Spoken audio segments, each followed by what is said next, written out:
الحمد لله نحمده ونستعينه ونستغفره ونؤمن به ونتوكل عليه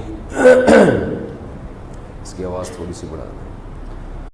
ونعوذ بالله من شرور أنفسنا ومن سيئات أعمالنا من يهده الله فلا مضل له ومن يضلل فلا هادي له ونشهد أن لا إله إلا الله وحده لا شريك له ونشهد أن محمدا عبده ورسوله صلى الله تعالى عليه وعلى آله وأصحابه وبارك وسلم تسليما كثيرا كثيرا. أما بعد فأعوذ بالله من الشيطان الرجيم. بسم الله الرحمن الرحيم. ما ترى في خلق الرحمن من تفاوت فارجع البصر هل ترى من فطور ثم ارجع البصر كرتين ينقلب إليك البصر خاسئا وهو حسير. وَلَقَدْ زَيَّنَّا السَّمَاءَ الدُّنْيَا بِمَصَابِيحَ وَجَعَلْنَاهَا رُجُومًا لِلشَّيَاطِينِ. وقال النبي صلى الله عليه وسلم الكيس من دان نفسه وعمل لما بعد الموت. سورہ ملک کی میں تفسیر کافی کئی ہفتوں سے بیان کر رہا ہوں. اللہ تعالیٰ صحیح طرح سے بات کہنے کی، سننے کی، سمجھنے کی اور عمل کی توفیق عطا فرمائے. اللہ تعالیٰ نے سورہ ملک کے شروع میں فرمایا کہ اللہ نے انسان کو پیدا کیا، موت اور زندگی دونوں چیزیں پیدا کی. لِيَبْلُوَكُمْ أَيُّكُمْ أَحْسَنُ عَمَلًا. اللہ دیکھنا چاہتے ہیں کہ تم میں سے عمل میں کون اچھا ہے. تو ہماری پیدائش کا مقصد کیا ہوا؟ امتحان، آزمائش. پھر آگے اللہ تعالیٰ نے اپنی قدرت کو بیان کیا، کیونکہ دنیا میں دو ہی قسم کے لوگ ہیں. ایک تو وہ ہیں جو کہتے ہیں کہ انسان کی زندگی کسی مقصد کے لیے، دوسرے وہ ہیں جو کہتے ہیں کہ انسان کی زندگی بے مقصد ہے، لہذا لائف کو انجوائے کرو، ویلنٹائن ڈے مناؤ اور مزے اڑاؤ. ابھی کل پرسوں کہیں میں نے کلپ دیکھا، اس میں کوئی ویلنٹائن ڈے کی حمایت میں کوئی جرنلسٹ، کوئی صحافی بہت زبردست اپنے خیال کے مطابق دلائل دے رہے تھے. دلائل یہ دے رہے تھے کہ سپریم کورٹ نے پابندی لگائی ہے ویلنٹائن ڈے منانے پر. یہ تو بڑا اچھا کام کیا الحمدللہ. یہ انہوں نے نہیں کہا، یہ میں کہہ رہا ہوں کہ بڑا اچھا کام کیا. تو وہ یہ کہہ رہے تھے کہ سپریم کورٹ نے جس بات کو بیس بنایا ہے وہ یہ ہے کہ یہ مغربی کلچر ہے، لہذا یہ ہم اس کو نہیں مانتے. تو وہ کہنے لگے کہ ہر چیز تو ہم مغرب سے لیتے ہیں. وہ صحافی جو ٹیلی ویژن میں آتے ہیں نا، وہ کہنے لگے ہم ہر چیز کہاں سے لیتے ہیں؟ مغرب سے. ہمارے پاس ہے کیا؟ پنکھا بھی وہیں سے لیا ہم نے، ایئر کنڈیشن بھی وہیں سے لیا، موبائل بھی وہیں سے لیا، تعلیم بھی وہیں سے لی، کپڑے تک، لباس بھی اب وہیں سے لے، انہی کا لباس پہن رہے ہیں. ساری چیزیں جب ہم وہاں سے لے رہے ہیں اور اپنی برائی کر رہے تھے کہ مشرق کے پاس ہے کیا؟ مشرق کے پاس تو سوائے کرپشن کے، لوڈ شیڈنگ کے، گندے پانی کے، فرقواریت کے، غربت اور لٹیرے حکمران، اس کے علاوہ مشرق کے پاس کچھ بھی نہیں ہے. سمجھ رہے ہیں بات؟ یہ ایک سوچ ہے جو ہمارے ینگ جنریشن کے دلوں میں ڈالی جا رہی ہے. احساس کمتری، ہم کچھ نہیں ہیں وہ بہت کچھ ہیں، ہم کچھ نہیں ہیں وہ بہت کچھ ہیں، ہم کچھ نہیں ہیں، ہم غریب، ہم لٹیرے، ہم ہر چیز میں ان کے محتاج، وہ اعلیٰ، وہ برتر. سمجھ رہے ہیں؟ یہ یاد رکھو، یہ بھی ایک، میں ہر چیز کو سازش نہیں کہتا. لوگوں کی عادت ہے کہ کچھ بھی ہو تو سازش قرار دے دو اس کو، لیکن اللہ کی قسم یہ باقاعدہ سازش ہے کہ میڈیا پہ ایسے صحافیوں کو بٹھایا جائے جو ہمیں ہمارا منفی چہرہ دکھاتے رہیں تاکہ ہم احساس کمتری کا شکار رہیں. فیس بک ایک ایسی چیز ہے جس پہ لوگ آزاد تبصرہ کرتے ہیں. تو میں نے دیکھا کہ اس صحافی کے بارے میں پبلک نے تبصرہ کیا ہوا ہے. لوگوں نے تبصرہ, کسی نے تو گالیاں لکھ کے بھیجی ہوئی, کسی نے کہا کہ سور بھی وہاں سے لے لیا کرو, کتے بھی وہاں سے لے لیا کرو. کچھ لوگوں نے ذرا مہذب تبصرہ کیا. تو اکثر لوگوں کا تبصرہ نیگیٹو ہی تھا, لیکن یہ تسلی کی بات نہیں ہے, کیونکہ ان صحافیوں کو بھی پتہ ہوتا ہے کہ ابھی یہ بات ہمارا کلچر قبول نہیں کرے گا. لیکن آہستہ آہستہ جب آپ کوئی بات مسلسل سنتے ہیں تو تھوڑے دنوں میں پھر اس کو ایکسیپٹ کرنا شروع کر دیتے ہیں. صحافیوں کو پتہ ہوتا ہے, میڈیا کو پتہ ہوتا ہے کہ ہم کتنا جھوٹ بولیں گے, کتنا غلط بات بولیں گے, لیکن ایک انسان کی فطرت ہے, وہ غلط بات بھی جب سنتا ہے نا, چاہے اس کو یقین ہو کہ یہ 100% غلط ہے, لیکن سنتے آہستہ آہستہ کچھ نہ کچھ اس کو شبہ پیدا ہونے لگتا ہے. اس کی میں ایک اکثر مثال دیتا ہوں کہ وہ ایک آدمی کے پاس, گاؤں کا دیہات کا کوئی بندہ تھا, اس کے پاس ایک شخص آیا اور کہنے لگا تیری بیوی بیوہ ہو گئی ہے, تیری بیوی بیوہ ہو گئی ہے, اور تو یہاں بیٹھ کے کھدائی کر رہا ہے, ہل چلا رہا ہے, یہ کیا ہے؟ اس نے کہا میری بیوی کیسے بیوہ ہو گئی, میں تو زندہ ہوں. اب دیکھو میڈیا ایسے ہی جھوٹ بولتا ہے, اور میڈیا ہر بات غلط بھی نہیں کرتا, یہ بھی ذہن میں رکھو. کچھ پازیٹیو کام بھی کرتا ہے میڈیا, ایسا نہیں ہے کہ میں میڈیا کے کیوں یہ ساری چیزیں غلط ہی کر رہے ہیں, بہت سارے کام یہ صحیح بھی کرتے ہیں.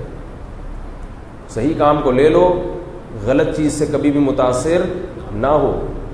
اور یہ سارا فساد اس لیے ہو رہا ہے کہ علماء کے پاس میڈیا کی پاور نہیں ہے, علماء کا کوئی ٹیلی ویژن کا چینل نہیں ہے, ان چیزوں کی طرف علماء آئے ہی نہیں ہیں. نتیجہ یہ نکلا کہ ان تمام ریسورسز پر, تمام ذرائع پر باطل نے قبضہ کر لیا ہے. جو کام 50 سال پہلے کر لینا چاہیے تھا دینداروں کو, علماء کو, وہ کام اب 50 سال کے بعد بھی سمجھ میں, بولو بھائی, نہیں. ابھی بھی سوچا جا رہا ہے کہ آنا ٹی وی میں مولوی صاحب کا آنا جائز ہے یا ناجائز ہے, ویڈیو بنانا حرام ہے یا حلال ہے. تھوڑے دنوں میں اس قدر بے دینی پھیل جائے گی کہ کوئی آپ سے فتویٰ لینے نہیں آئے گا. یہ بھی موضوع نہیں ہے, ورنہ اس طرف میں نکل جاؤں گا. تو وہ پوچھنے کے لیے آئے کہ بھئی آپ کی بیوی بیوہ ہو گئی ہے, آپ یہاں یہ کر رہے ہو. اس نے کہا میں زندہ ہوں تو میری بیوی کہاں سے بیوہ ہو گئی. دوسرا شخص گیا, اس نے کہا کہ آپ کی بیوی بیوہ ہو گئی, آپ ٹماٹر لگا رہے ہیں یہاں بیٹھ, آپ ہری مرچوں کے پودے لگا رہے ہیں. اس نے کہا میں زندہ ہوں, میری بیوی کیسے بیوہ ہو گئی. تیسرا آیا, اس نے کہا بھائی بیوی بیوہ ہو گئی. چوتھا آیا, پانچواں, چھٹا, 8-10 لوگ جب ایک ایک کر کے آئے تو وہ کام کاج لپیٹ کے گھر جا رہا ہے, بھاگتا ہوا جا رہا ہے, روتا ہوا جا رہا ہے کہ یار میری بیوی بیوہ ہو. لوگوں نے کہا کہ تو زندہ ہے تو تیری بیوی بیوہ کیسے ہو گئی. اس نے کہا سمجھ میں تو نہیں آ رہا, لیکن کوئی چکر ہے ضرور, کچھ ہے ضرور. یہ انسان کی فطرت ہے کہ جو چیز سنتا رہتا ہے. تبھی تو نبی صلی اللہ علیہ وسلم نے فرمایا کہ بہترین ہم نشیں یہ خوشبو کی طرح ہے, عطر فروش کی طرح ہے. اچھے دوستوں کے ساتھ بیٹھو, اچھے لوگوں کے ساتھ بیٹھو, اچھی باتیں سنتے رہو گے تو اچھائی کے ٹریک پر چلتے رہو گے, اچھائی سے محبت ہوتی رہے گی. اور اگر سارا دن پان, گٹکا, ڈبو, اسنوکر, فلمیں, ڈرامے, دنیا, پیسہ, دولت, فنکاروں اداکاروں کی باتیں, سیاسی تبصرے ہر وقت, تو دماغ میں آہستہ آہستہ وہی بھر جائے گا.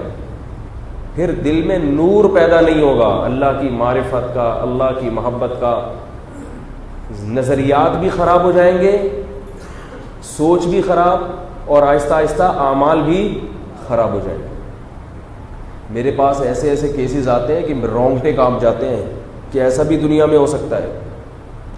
ایسے ایسے جرائم دنیا میں ہو رہے ہیں کہ میرے اندر یہ طاقت نہیں ہے کہ میں یہاں ممبر پہ بیٹھ کے وہ جرائم بتا دوں.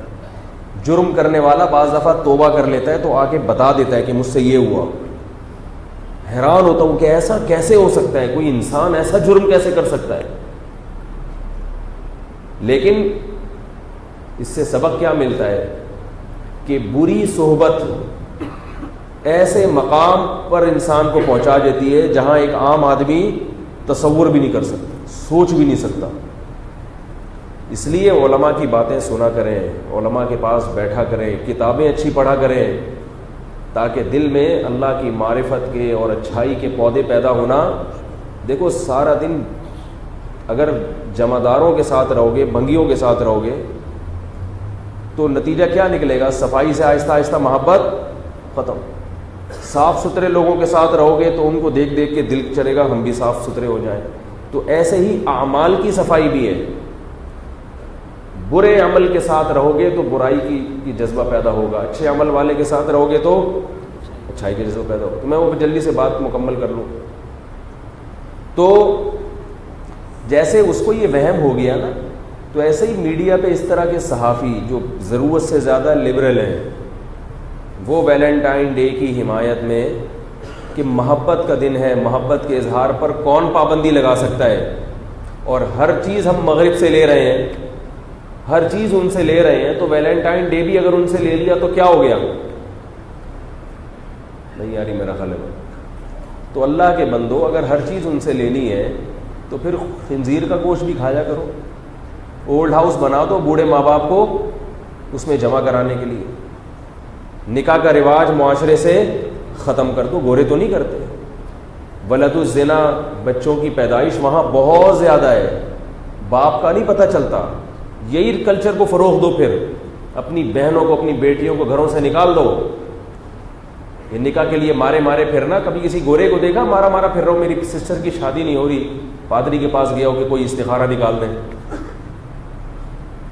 زنا اس معاشرے میں برا سمجھا ہی نہیں جاتا. پھر اس کلچر کو بھی لے کر آؤ. یہ جو ان کی سائنسی ترقی ہے, اس سے کبھی دھوکہ نہیں کھانا چاہیے. اس کے پیچھے ایک بہت بڑی تاریخ ہے. دیکھو ترقی کرنا, دنیاوی ترقی, یہ انسان کی فطرت ہے. یہ جو مسلمانوں نے ترقی نہیں کی, اس کی وجہ مسلمان نہیں ہے.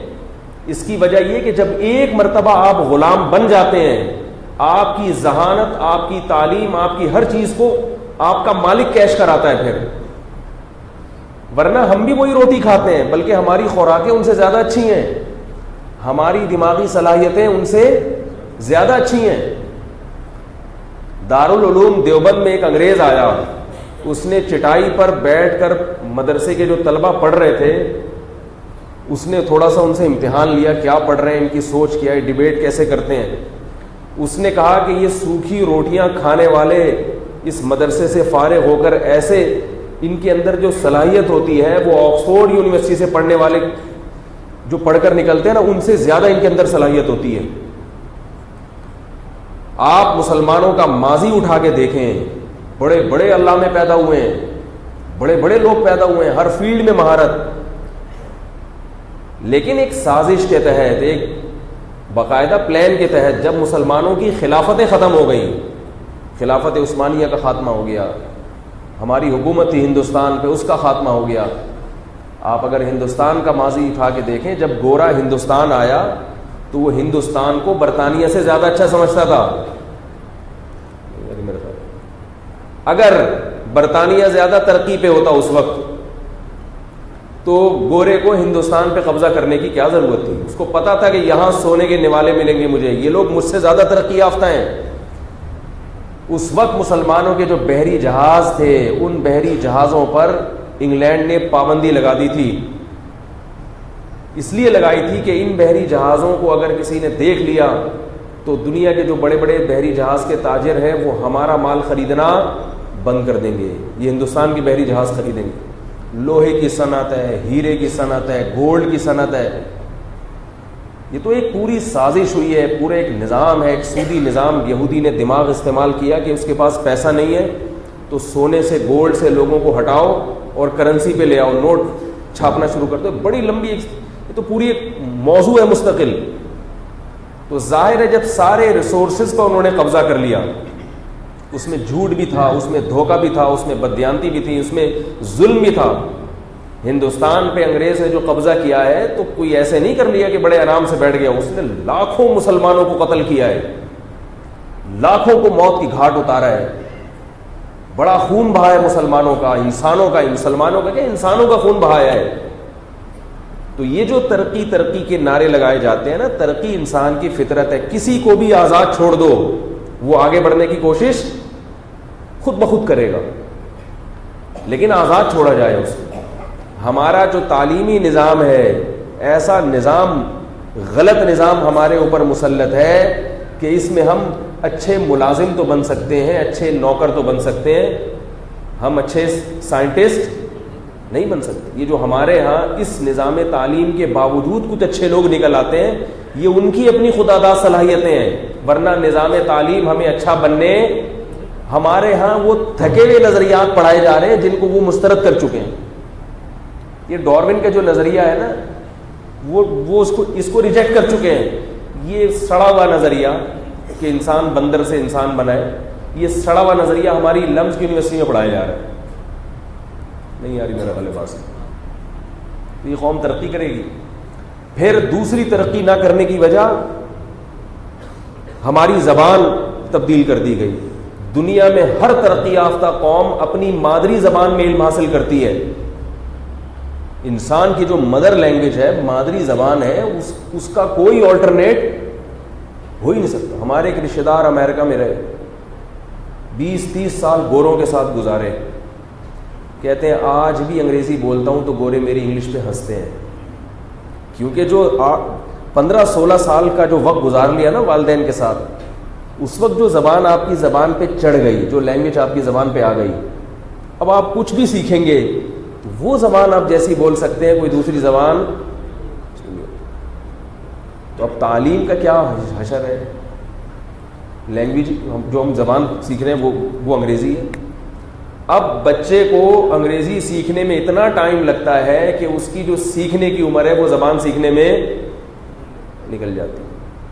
اور اس دوران کئی مایوس ہو چکے ہوتے ہیں کہ یار یہ ہمارے بس کا کام نہیں ہے, فزکس, کیمسٹری, میتھ, کیونکہ اتنی گاڑی انگلش اس میں استعمال ہوتی ہے کہ بہت سے مایوس ہو کے پھرے, نقل, پیسہ کھلاؤ. اور جو تھوڑے بہت محنتی ہوتے ہیں وہ ان کی زیادہ عمر زبان سیکھنے میں لگتی ہے. جاپان کو دیکھو, فرانس کو دیکھو, ان کے تو معاہدے ہیں کہ ہم سے ہماری زبان نہیں چھینی جائے گی. تو بہت ساری چیزیں ہیں اس میں, اس لیے ہم مانتے ہیں کہ اس قوم نے بہت ترقی کی ہے, مگر اس ترقی کی وجہ صرف ان قوموں کی خصوصیات نہیں ہیں. اس ترقی کی وجہ میں بہت کچھ ہے جو نیگیٹو ہے. پازیٹیو بھی ہے کچھ چیزیں, لیکن نیگیٹو بھی ہیں. اور جب ایک قوم حاکم بن جاتی ہے, جب اس کے باغ ڈور اس کے ہاتھ میں آ جاتی ہے, تو پھر پلان بھی وہی بناتی ہے. پھر جو تیسری دنیا کے لوگ ہوتے ہیں نا, وہ اوپر سے پالیسیاں بنتی ہیں اور وہ ان پالیسیوں کو فالو کرتے ہیں, اور وہ دیکھتے ہیں کہ جو ان پالیسیوں سے تھوڑا سا ہٹا, اسے پنجابی زبان میں کہتے ہیں کھڈے لائن لگا دو. کیا کہتے ہیں؟ اسے کھڈے لائن لگا دو. سب کچھ ان کے ہاتھ میں چلا گیا. باقی آپ جا کے دیکھیں باہر ملکوں میں, انڈین پاکستانی زیادہ کام کر رہے ہیں ان ملکوں میں. اگر یہ انڈین پاکستانی نکل آئیں, بہت بڑی ترقی جو ہے نا وہ دھڑام سے زمین پہ آ جائے گی.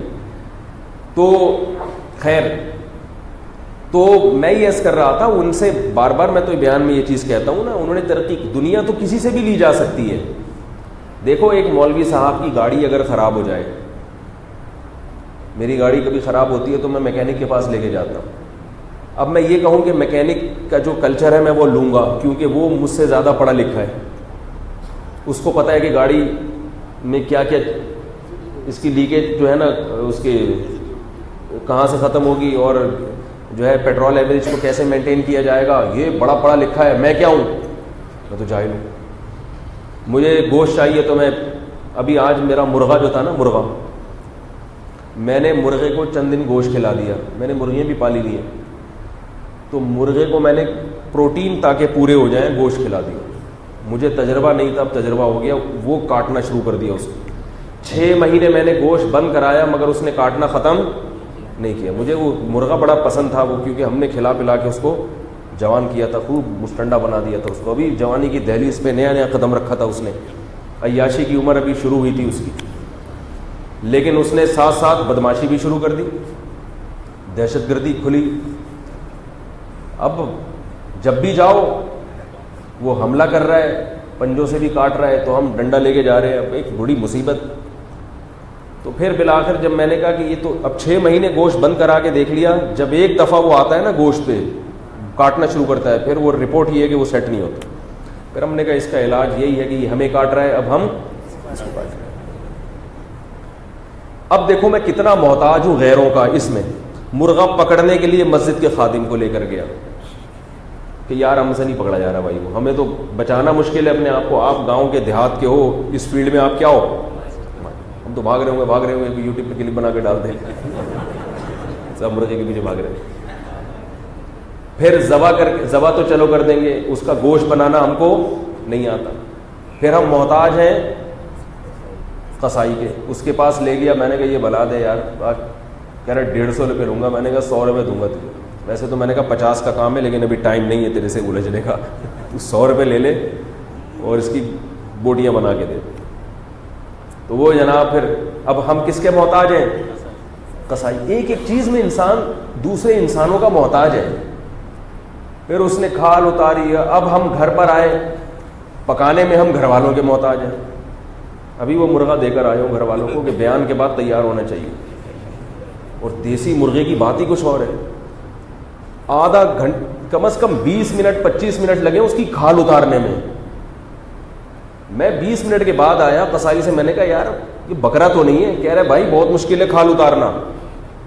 اس لیے کہتا ہوں دیسی چیزیں کھایا کرو. دیسی فارمی مرغی کو کیسے آرام سے کھال اترتی ہے اس کی, منٹوں میں. اس کی کھال اتارنے میں ٹائم لگا, پھر جو ایسا سالڈ گوشت نکلا اس کے اندر, مزہ آ گیا دیکھ کے. تو ایک ایک چیز میں ہم دوسروں کے محتاج ہیں. اب اگر کوئی مولوی کہے کہ مولوی صاحب تو بالکل جاہل آدمی ہے, ان کو تو فالو کرو ہی نہیں, ان کی تو تقریریں سنو ہی نہیں, یہ گاڑی ٹھیک کرنے میں میکینک کے محتاج. چلو قصائی کا شعبہ سے کا تعلیم سے تعلق نہیں ہے, لیکن میکینک کے تو تعلیم سے تعلق ہے نا. ان کے گھر کا پنکھا خراب ہو جائے تو الیکٹریشین کے محتاج. ایک ایک چیز میں تو غیروں کے محتاج ہیں. تو اب ہم غیروں ہی کا بیان سنا کریں گے اور غیروں ہی سے سیکھیں گے کہ زندگی کیسے گزاری جائے. تو کامن سینس کی بات ہوگی. وہ اس آدمی کو لوگوں نے کہا نا تیری بیوی بیوہ ہو گئی ہے, جیسے یہ بہت بڑا جھوٹ ہے نا کہ شوہر زندہ ہو تو بیوی کیسے بیوہ ہو گئی. یہ بھی اتنا ہی بڑا جھوٹ ہے کہ آپ کہیں کہ جس قوم سے دنیا کی چیزیں آپ لے رہے ہیں, آپ اس قوم سے کلچر بھی لینا شروع کر دیں. آپ اس قوم سے سیدھا راستے کا معلوم کرنا بھی شروع کر دیں کہ سیدھا راستہ کیا ہے اور غلط راستہ کیا ہے. یہ دنیاوی مہارتیں اللہ تعالیٰ نے بعض جانوروں کو بھی دی ہیں. ایسے ایسے کمالات اللہ نے بعض جانوروں کو دی ہے کہ انسان اب تک وہاں شہد کی مکھی شہد بنانے کا علم اور فن جانتی ہے کہ نہیں جانتی. کسی لیبارٹری میں آج تک شہد جیسی دوا ایجاد نہ جاپان کے سائنسدان ایسی دوا ایسا کوئی سیرپ بنا سکے, نہ فرانس کے. آپ کہیں گے بھائی اس میں کیا خاص بات ہے. شہد ایک ایسی اینٹی بایوٹک ہے.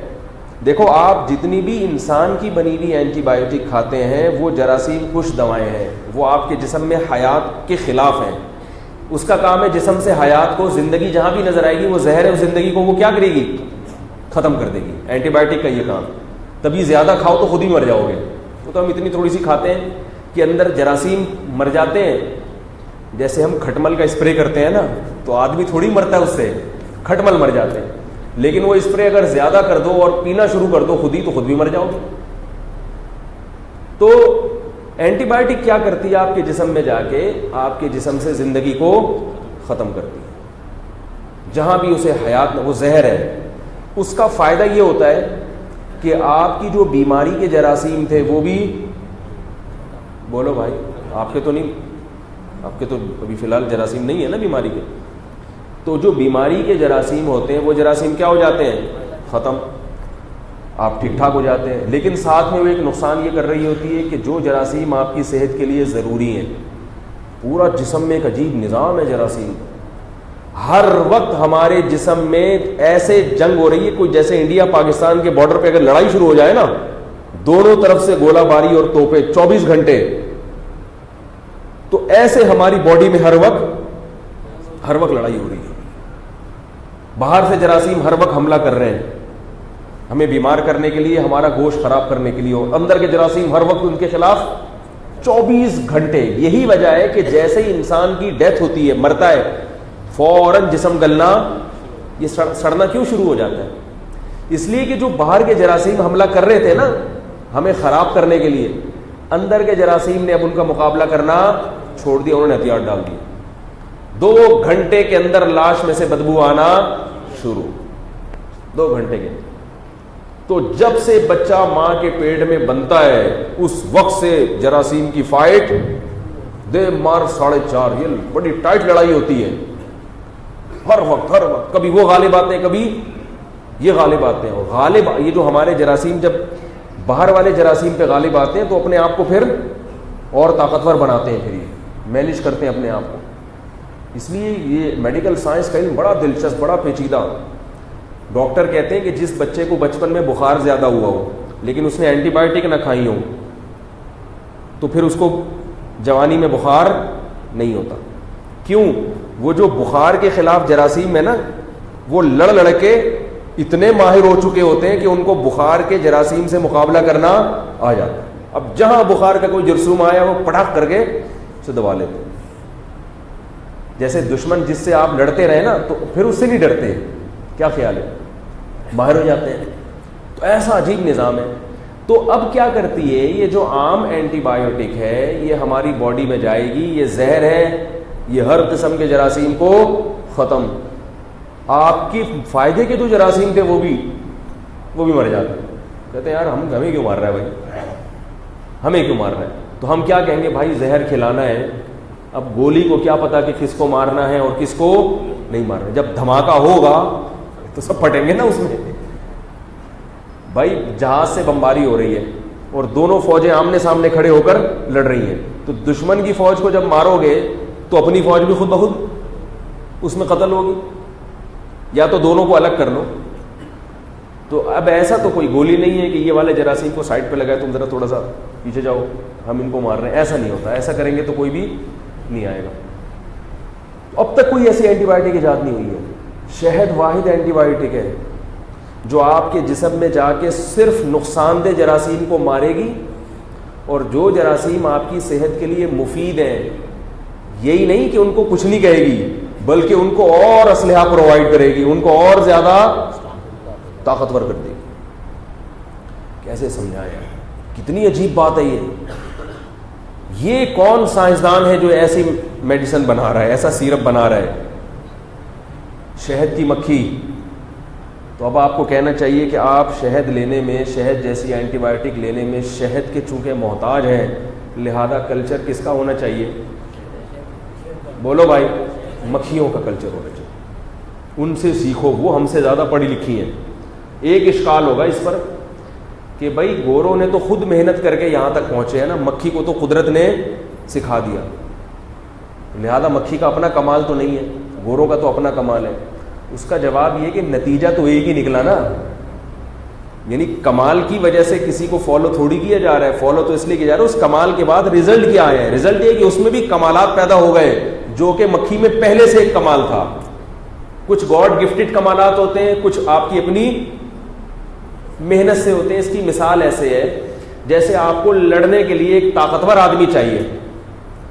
آپ کا مقابلہ ہے, کسی سے پڈا ہو رہا ہے آپ کا, تو اس کے لیے آپ کو کون دوست چاہیے؟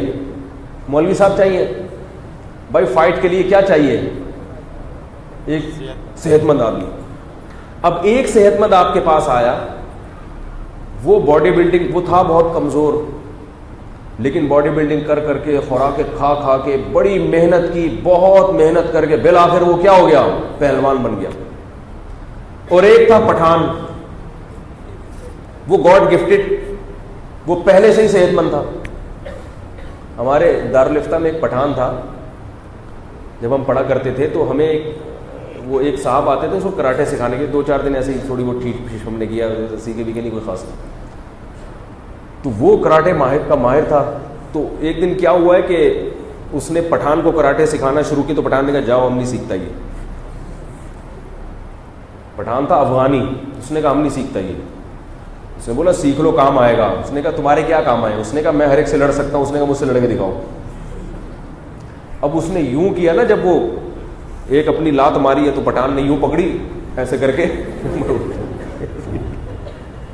اس پٹھان کی اتنی موٹی ہڈی تھی, اتنی چوڑی ہڈی تھی کہ وہ کراٹے کا جو ماسٹر تھا وہ اس کو مارتا تھا تو اس پہ ویسے ہی اثر ہو ہی نہیں رہا, اور ایسے کر کے اس کے اوپر بیٹھ گیا. تو ہم نے کہا بھائی یہ گاڈ گفٹڈ ہے. تو اب آپ کے پاس دو شخص آئے, آپ کو لڑائی کی ضرورت ہے. ایک گاڈ گفٹڈ خود بہت پیدائشی پٹھان, ٹھیک ہے نا, یا کسی بھی قوم کا ہو لیکن طاقتور ہے, صحت مند ہے. دوسرا محنت کر کے دن رات جاگ کے جاگنگ کر کے اور بڑی اس کی قربانیاں ہیں, بڑی خواہشات پہ کنٹرول کر کے بالآخر اس کے اندر یہ کمال پیدا ہو گیا کہ وہ بھی کیا بن گیا, طاقتور. تو اب جو گاڈ گفٹڈ تھا اس میں کمال زیادہ ہے لیکن اس کی اس میں اپنی محنت نہیں ہے, یعنی یہ اس کا کمال نہیں ہے کہ اس میں یہ کمال ہے. لیکن آپ لڑائی کے وقت یاد کس کو کرو گے؟ جو زیادہ طاقتور ہو, جو زیادہ اچھا لڑ سکتا ہو. دوسرا آ کے کہہ رہے کہ اگرچہ میں اس سے زیادہ اچھا نہیں لڑ سکتا لیکن یہ تو اللہ کی طرف سے ہے نا, میں نے تو محنت زیادہ, آپ میں نے کرنا کیا ہے آپ کی محنت کا, مجھے جس چیز کی ضرورت ہے وہ ضرورت میری اس سے پوری ہو رہی ہے. تو ہم غیروں کے کلچر کو اگر اس بیس پہ فالو کرتے ہیں کہ ان کے اندر کمالات زیادہ ہیں, وہ خلا میں اڑ سکتے ہیں, وہ جناب یہ چیزیں بنا رہے ہیں, یہ چیزیں بنا رہے ہیں, تو بھائی ایسے بہت سارے کمالات اللہ نے جانوروں میں رکھے ہیں.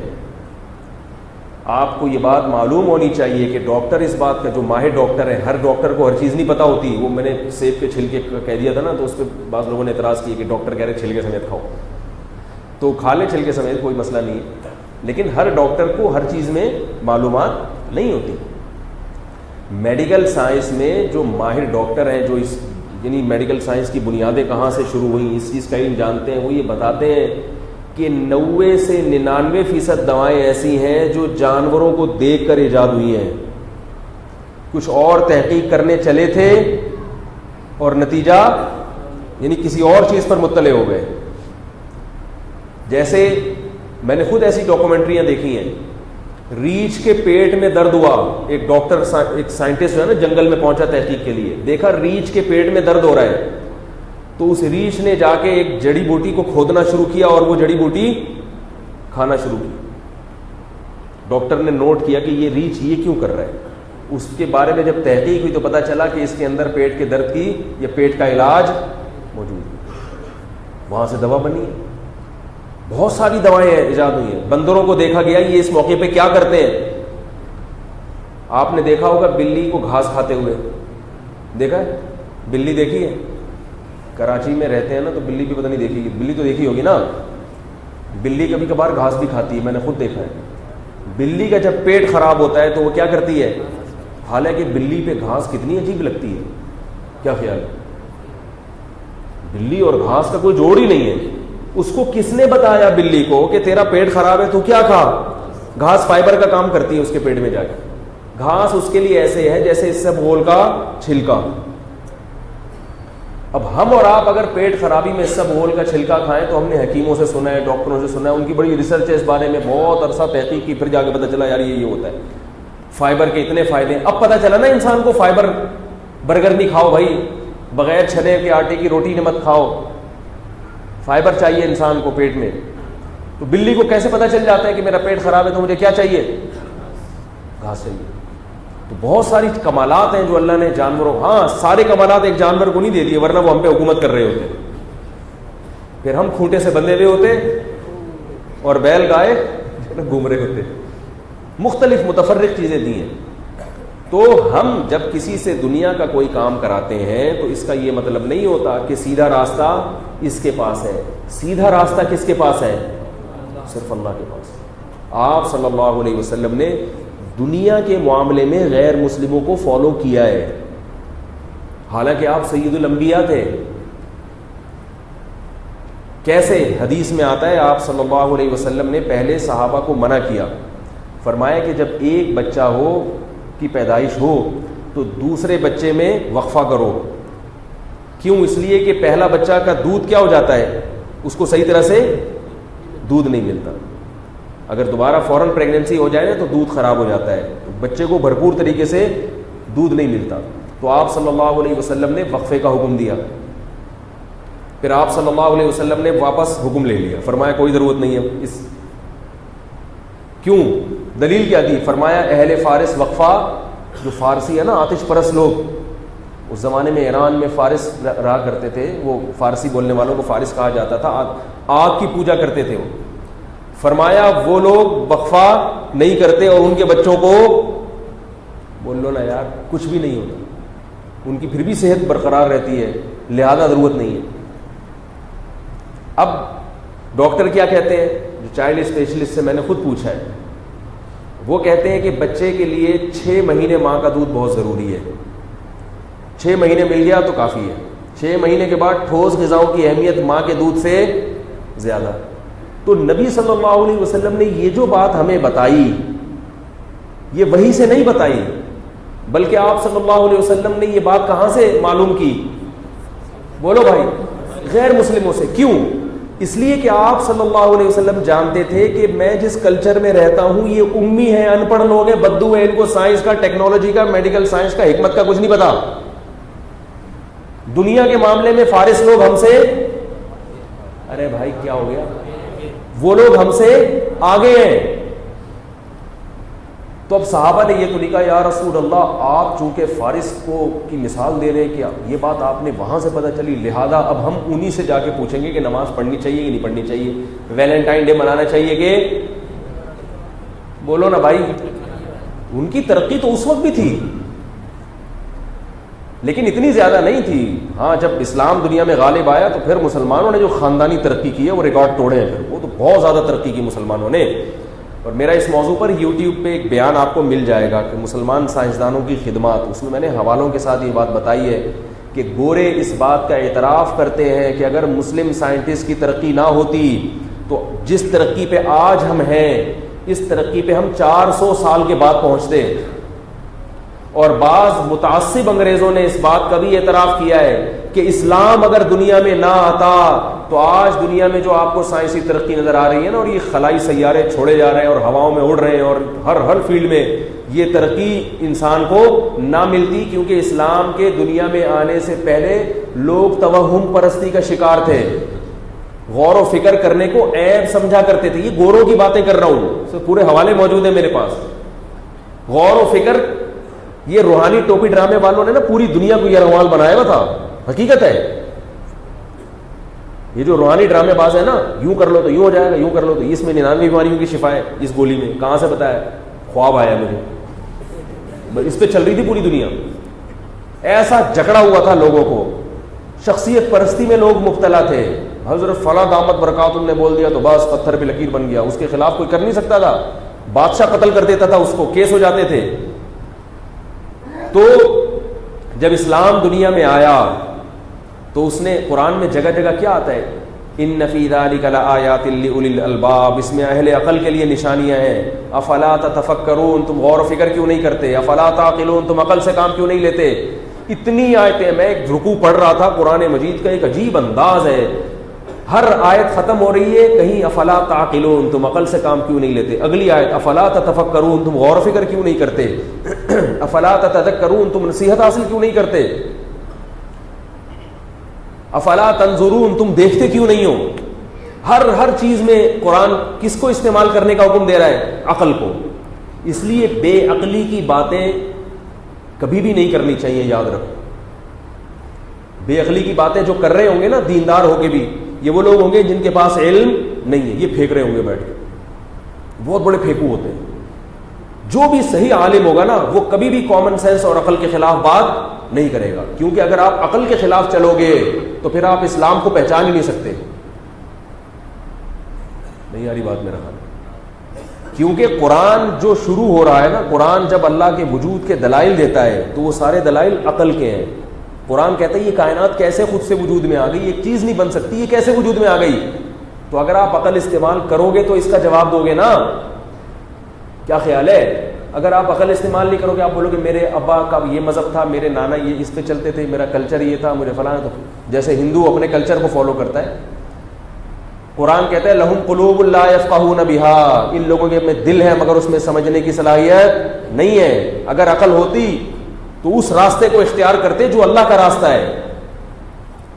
ہاں یہ ضرور ہے کہ عقل کی ایک حد ہے، اس سے زیادہ عقل کو بڑھنے کی اجازت نہیں ہے. ہر چیز کی صلاحیت ہے نا. اللہ نے آپ کو ہاتھ سے وزن اٹھانے کی صلاحیت دی ہے، تو اگر آپ ہاتھ سے وزن ہی نہیں اٹھاؤ گے تو شل ہو جائے گا. لیکن اگر اپنی اوقات سے زیادہ اٹھانا شروع کر دو گے تو یہ بھی غلط ہے. نہیں اٹھا سکتے، بازو ٹوٹ جائے گا. عقل کا استعمال کا حکم دیا، لیکن ایک حد بتا دی کہ ہر چیز میں عقل نہیں ہے. کچھ چیزیں ایسی ہیں بیسک، اور کچھ چیزیں ایسی ہیں پھر اللہ کے کہنے سے ماننی پڑیں گی. اس کو میں خلاصے کے طور پر کئی دفعہ بتا چکا ہوں. تھوڑے سے بات کر کے پھر میں اصل موضوع کی طرف آتا ہوں. اس کو علماء نے یوں بیان کیا ہے کہ خلاف عقل کبھی نہ چلو. ہاں بعض چیزیں عقل سے بالاتر ہوتی ہیں، ان کو فالو کیا جا سکتا ہے. نہیں یاری میرا خیال. دیکھو دو قسم کی چیزیں ہوتی ہیں.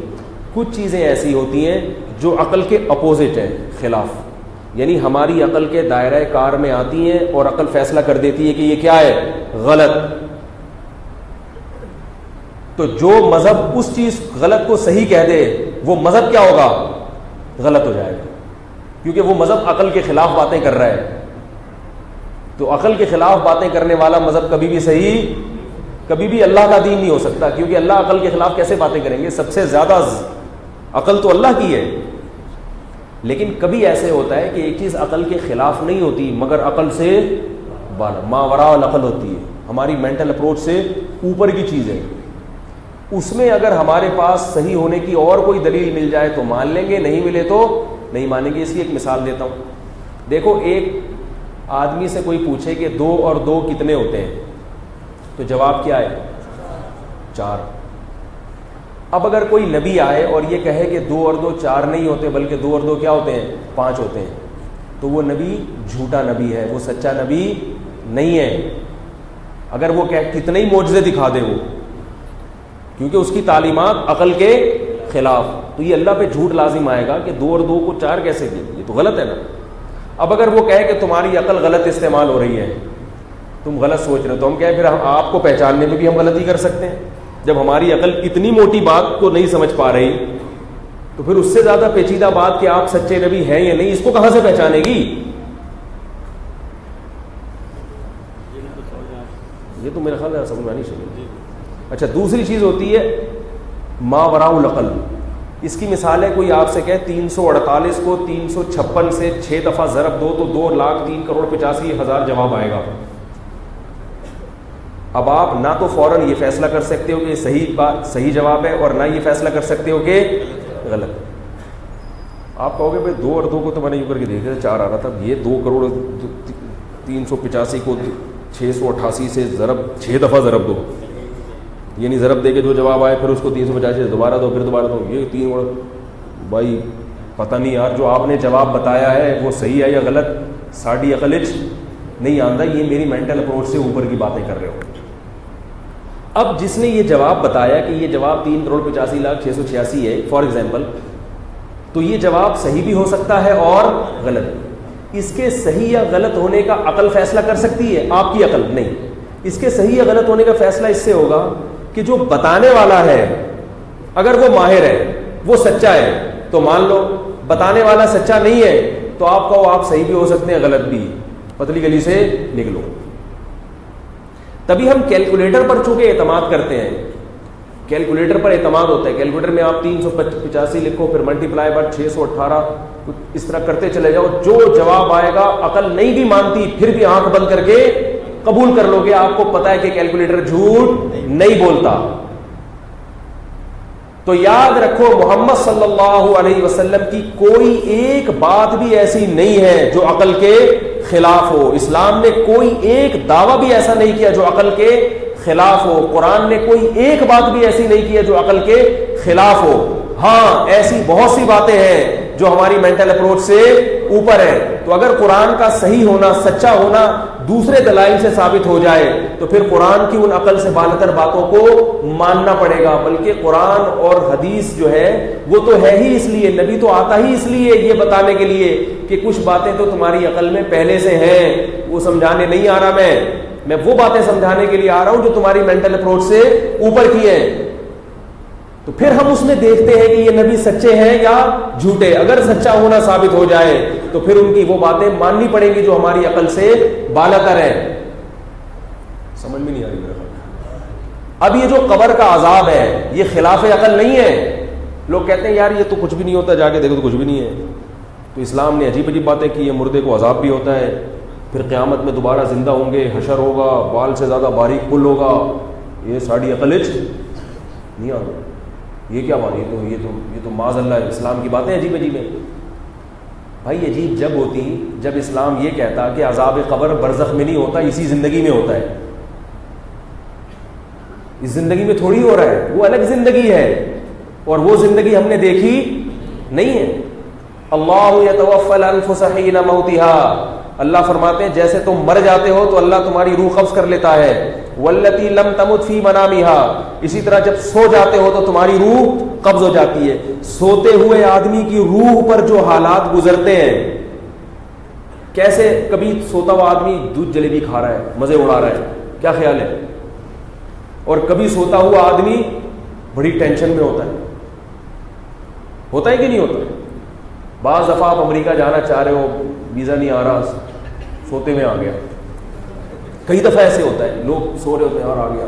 کنوارے کی شادی ہو گئی, بڑی خوبصورت دلہن ملی اس کو, ایسا خوش, جا کے ابھی گھونگھٹ اٹھانے والا تھا, ابا نے آگے اٹھا دیا, چل بے اٹھ, چلو چل رکشا نکال اپنا. وہی چارپائی پہ گندے نالے کے قریب پڑا ہوا ہے, اٹھا اپنی اوقات. اس وقت کیسا افسوس ہوتا ہے نا جب اس قسم کا خواب آئے کہ کاش یار ابا جگاتے ہی نہیں کم از کم. اب آپ اٹھے, ابا نے کہا چل رکشا چلا, اسٹارٹ کر رکشا. اب آپ کے ابا یار میں ایک عجیب زندگی میں تھا, میں دودھ جلیبی کھا رہا تھا, میری شادی ہو گئی تھی اور بیوٹی پارلر سے میری دلہن سچ کے آئی تھی, میں بھی باقاعدہ سروس اسٹیشن گیا تھا میں, کیونکہ جو بیچارہ رکشا چلاتا ہے نا وہ ایک دو دفعہ نہا کے صاف نہیں ہوتا, سروس اسٹیشن سے ہو کر آیا تھا میں. ابا کہے کیا کر رہا ہے بھائی, تو تو یہاں منجی پہ پڑا ہوا ہے, چارپائی پہ پڑا ہوا تھا, ہے کیسی باتیں کر رہا ہے. کہے نہیں ابا میں صحیح بات بول رہا ہوں, بڑے مزے کی زندگی میں تھا, آپ نے میرے مزے خراب کر دیے. ابا کہے جھوٹا ہے, کذاب ہے, دجال ہے, تو یہاں پڑا ہوا ہے, مچھر تیرے اوپر بیٹھے ہوئے تھے اور پسینے تیرے نکل رہے تھے گرمی سے, جھوٹ بول رہا ہے. تو ابا جھوٹے ہیں یا بیٹا جھوٹا ہے یا ابا جھوٹ بول رہے ہیں؟ ابا جھوٹ بول رہے ہیں, اس لیے کہ ابا وہ بیٹا جھوٹا جب ہوتا جب وہ کہتا کہ میں اس زندگی میں, اس جاگتی زندگی میں یہ سب کچھ دیکھ رہا ہوں, پھر ہم کہتے جھوٹ بول رہا ہے. وہ کہہ رہے ابا یہ خواب میں ہو رہا ہے سب کچھ میرے ساتھ. لیکن یہاں ابا اپنے بیٹے کو جھوٹا اس لیے قرار نہیں دیتے کہ ابا جب کما رہے تھے ان کو بھی اس قسم کے کئی خواب آ چکے تھے, انہوں نے بھی خواب کی زندگی دیکھی ہے. تو جو چیز آدمی دیکھ لیتا ہے وہ پھر اس کی مینٹل اپروچ سے باہر نہیں رہتی, بلکہ وہ مینٹل اپروچ کے اندر آ جاتی ہے, پھر اس میں سچے جھوٹے کا امکان ہو جاتا ہے. تو برزخ جو ہے نا, موت کے بعد کیا ہوگا ہماری روح کے ساتھ, یہ والی زندگی ہم نے دیکھی نہیں ہے. اس لیے ہم کہتے ہیں یار کیسے عذاب قبر ہو رہا ہے, کیسے قبر میں ثواب ہو رہا ہے. تو یہاں اللہ کے نبی نے بتایا کہ انکم تفتنون فی القبور, تم لوگ قبر میں سخت آزمائش میں آتے ہو. حدیث میں آتا ہے قبر انسان کو ایسے دبوچ لیتی ہے, ہڈیاں ہڈیوں سے مل جاتی ہیں, آگ بھی ہوتی ہے قبر میں. تو آپ صلی اللہ علیہ وسلم نے اس برزخی قبر کے بارے میں کہا ہے جس کا محل یہی قبر ہے, لیکن ہے وہ برزخی. اگر اسی قبر کو کہا ہو رہا تھا نا کہ ایسے ملتی, پھر آپ دیکھ لیتے یار یہ تو کچھ بھی نہیں مل رہا, یہ تو مردے کی ہڈیاں خراب ہو رہی ہیں, ختم ہو گئی. تو اس لیے اسلام کی کوئی بھی بات خلاف عقل بولو بھائی کبھی بھی نہیں ہوتی. ہاں عقل سے بالا تر ہوتی ہیں, اور وہ اس لیے ہوتی ہیں کہ ان باتوں پر پھر آپ ایمان لے کر آئیں. کیونکہ اگر ایمان نہیں لاؤ گے پھر اللہ کہے گا کہ میں نے اپنا نمائندہ بھیجا, اپنا سفیر بھیجا, اس نے تمہیں میرے عذاب سے ڈرایا, میں نے اس کو غیب کے پردوں میں رکھ دیا. اس لیے غیب کے پردوں میں رکھ دیا کہ اگر اللہ یہ چیزیں خواب کی طرح سب کو دکھا دیتے پھر یہ آپشن ختم ہو جاتا ایمان کا اور کفر کا, پھر آزمائش ختم ہو جاتی.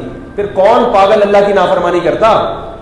اگر یہ پتہ چل جائے کہ ویلنٹائن ڈے منانے پر لڑکیوں سے حرام دوستیاں لگانے پر اس طرح سے آگ مل رہی ہے، جہنم میں جائیں گے، وہ نظر آ جائے، کون پاگل ہے؟ وہ تو پھر جو ہے نا، گورے بھی چھوڑ دیں یہ ساری چیزیں، سب کافر بھی چھوڑ دیں یہ سب چیزیں. تو اللہ نے غیب کے پردے رکھے ہیں. تو اس لیے یہ جو ہے نا عقل سے بالا تر باتیں، یہ بات کہاں سے شروع ہوئی تھی؟ موضوع رہ جاتا ہے پھر وہ بہت مسئلہ خراب ہوتا ہے. یہ جو بات آئی نا عقل، ہاں میں یہ عرض کر رہا تھا، تو چونکہ اسلام نے ایسی باتیں نہیں کی جو بالکل ہماری عقل کے خلاف جا رہی ہوں. جب پہلے جو مذاہب دنیا میں چلے آ رہے تھے نا، عیسائیت یا یہودیت، اس کی اصل تعلیمات تو ختم ہو گئی تھی، تو پادریوں نے اپنی طرف سے اس میں چیزیں ڈال دی. کچھ عیسیٰ علیہ السلام 3 ہوتے ہیں، 1 ہوتے ہیں، وہ کامن سینس کے خلاف باتیں. لوگ کہہ رہے کہ یار 2 اور 2 جب 4 ہوتے ہیں تو 3 خدا تو پھر 3 ہوں گے نا، وہ 1 کیسے ہو گئے؟ تو انہوں نے کہا نہیں، یہ باتیں تمہاری عقل سے نہیں، جو بزرگوں نے فرما دیا اس کو مان لو. آئی بس. تو وہ لوگ کہہ رہے بھائی حضرت جی نے فرمایا تو حضرت جی تو غلط نہیں ہو سکتے. تو وہ ایسی توہم پرستی آنا شروع ہوئی اور مذہب کا بیڑا غرق ہو گیا. آج بھی ہو رہا ہے مسلمانوں میں. بزرگ نے جو فرما دیا پتھر پہ لکیر بن گیا، پتھر پہ لکیر بن گیا. ہاں اتنا ضرور ہے کہ پچھلی امتوں میں سارے گمراہ ہو گئے تھے، اس امت میں سارے گمراہ نہیں ہوں گے. جہاں کچھ ٹریک سے ہٹیں گے وہاں ایک امت کا بہت بڑا طبقہ علماء کا وہ سیدھے راستے پر چلے گا، کیونکہ نبی دوبارہ نہیں آئیں گے. تو اس لیے نبی نے فرمایا لا تجتمع امتی علی ضلالۃ، میری امت گمراہی پہ جمع نہیں ہوگی. اب میں باتیں کرتا ہوں بہت ساری بالکل کامن سینس کے مطابق ہوتی ہیں، بالکل عقل سے بھی شریعت سے بھی. لوگ فون کر کہتے ہیں ہمارے شیخ منع کر رہے ہیں، ہمارے شیخ اس کے خلاف ہیں.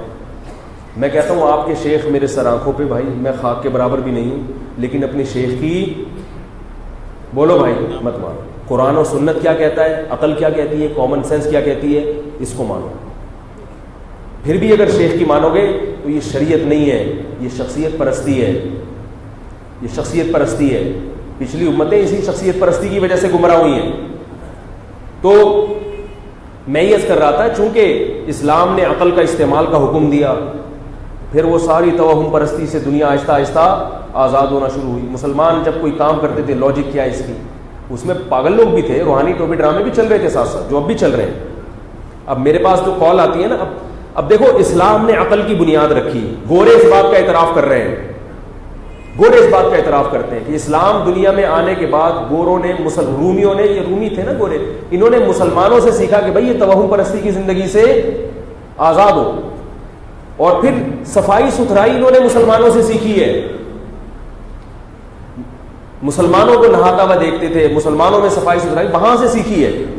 تو میں جو اصل بات میں عرض کر رہا تھا کہ عقل کی بنیاد کس نے رکھی، لیکن انتہائی افسوس کے ساتھ اب یہ کہنا پڑتا ہے کہ جو مذہب سے جتنا قریب ہوتا ہے نا اتنی ہی پرلے درجے کی احمقانہ باتیں کر رہا ہوتا ہے. ابھی عجیب ہو گیا ہے، کیونکہ مذہب کی صحیح تعلیمات علماء سے نہیں سیکھی جا رہی. نمازی آدمی 1 نمبر کا پھینکو ہوگا، عجیب قسم کی باتیں کر رہا ہو. حج کر کے آیا تو اور باولا ہو گیا. حج سے پہلے اچھی صحیح باتیں کر رہا تھا، حج کے بعد کیا ہو گیا، باولا ہو گیا. یہ نظر آ رہا ہے. آپ کہیں گے کیسے باولا، میں اب آپ کو بتاتا ہوں کیسے باولا ہو گیا. جب تک دنیا دار تھے، کاروبار میں نقصان ہو گیا تو ماہرین کو بلاتا تھا. عقل یہی کہتی ہے نا، شریعت بھی یہی کہتی ہے. اللہ تو جگہ جگہ کہتا ہے نا سینس، عقل استعمال کرو. ہر چیز میں یہ عقل استعمال کرنے کا حکم ہے نا. بے عقلی کی باتیں، احمقانہ کی بات، حماقت کی باتیں تو کسی کو بھی اچھی لگتی ہیں. ہمارے حضرت فرمایا کرتے تھے جو احمق ہے نا وہ نیک نہیں ہو سکتا. وہ گیٹ اپ تو نیکوں کا بنا سکتا ہے لیکن وہ نیک نہیں ہو سکتا. احمق آدمی نیک نہیں ہو سکتا.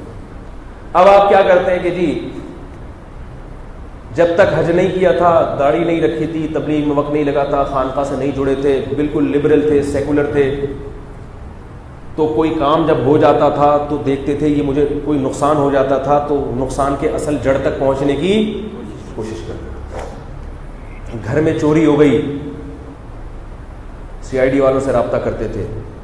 سونگنے والے کتے بلاتے تھے کہ یار دیکھیں چور کے قدموں تک پہنچے وہاں پہ، بہت پھر ٹریس کرنے کی کوشش کرتے تھے.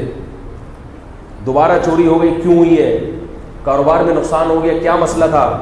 ایسی چیز میں نے لے کے دکان میں ڈال دی جس کی طلب کم ہے، سپلائی زیادہ ہے، ڈیمانڈ کم ہے، یار اب میں یہ حماقت نہیں کروں گا. جتنے بھی اسباب ہیں نا ناکامی کے، سب پہ غور. یار میں نے جو ہے نا انویسٹمنٹ جتنی کی ہے اس کی ڈبل انویسٹمنٹ کرنی چاہیے تھی. یہ سارے اسباب پہ غور کر کے نقصان کی تلافی کی کوشش کرے گا. اور ان میں 100 میں سے 75% لوگ بالآخر کامیاب ہو جاتے ہیں، کیونکہ اللہ تعالیٰ کا وعدہ ہے کہ تم اسباب اختیار کرو گے تو کامیاب کروں گا. یہ تو کافروں کے ساتھ بھی ہے.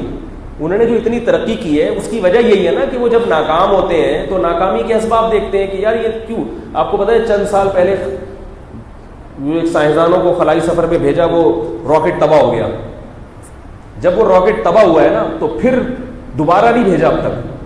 پہلے یہ دیکھیں کہ یہ تباہ کیوں ہوا. وہ جو ٹیکنیکل فالٹ تھا اس کو جب تک ختم نہیں کیا جائے گا، اس کے جب تک ریزن سامنے نہیں آئے گی، ہم اپنے بندوں کی جانیں داؤ پر نہیں لگا سکتے. ہمارے والے کیا کرتے ہیں جو چلہ لگا کر آ گئے یا حج کر کے آ گئے، نیک بن گئے، اب وہ کیا کریں گے؟ دکان میں کوئی نقصان ہو گیا، پتہ ہے کہ نقصان اس لیے ہوا کہ تو کمبخت سردیوں میں برف بیچ رہا ہے. جب تو سردیوں میں دسمبر میں رات 12 بجے برف بیچے گا تو نقصان ہوگا کہ نہیں ہوگا؟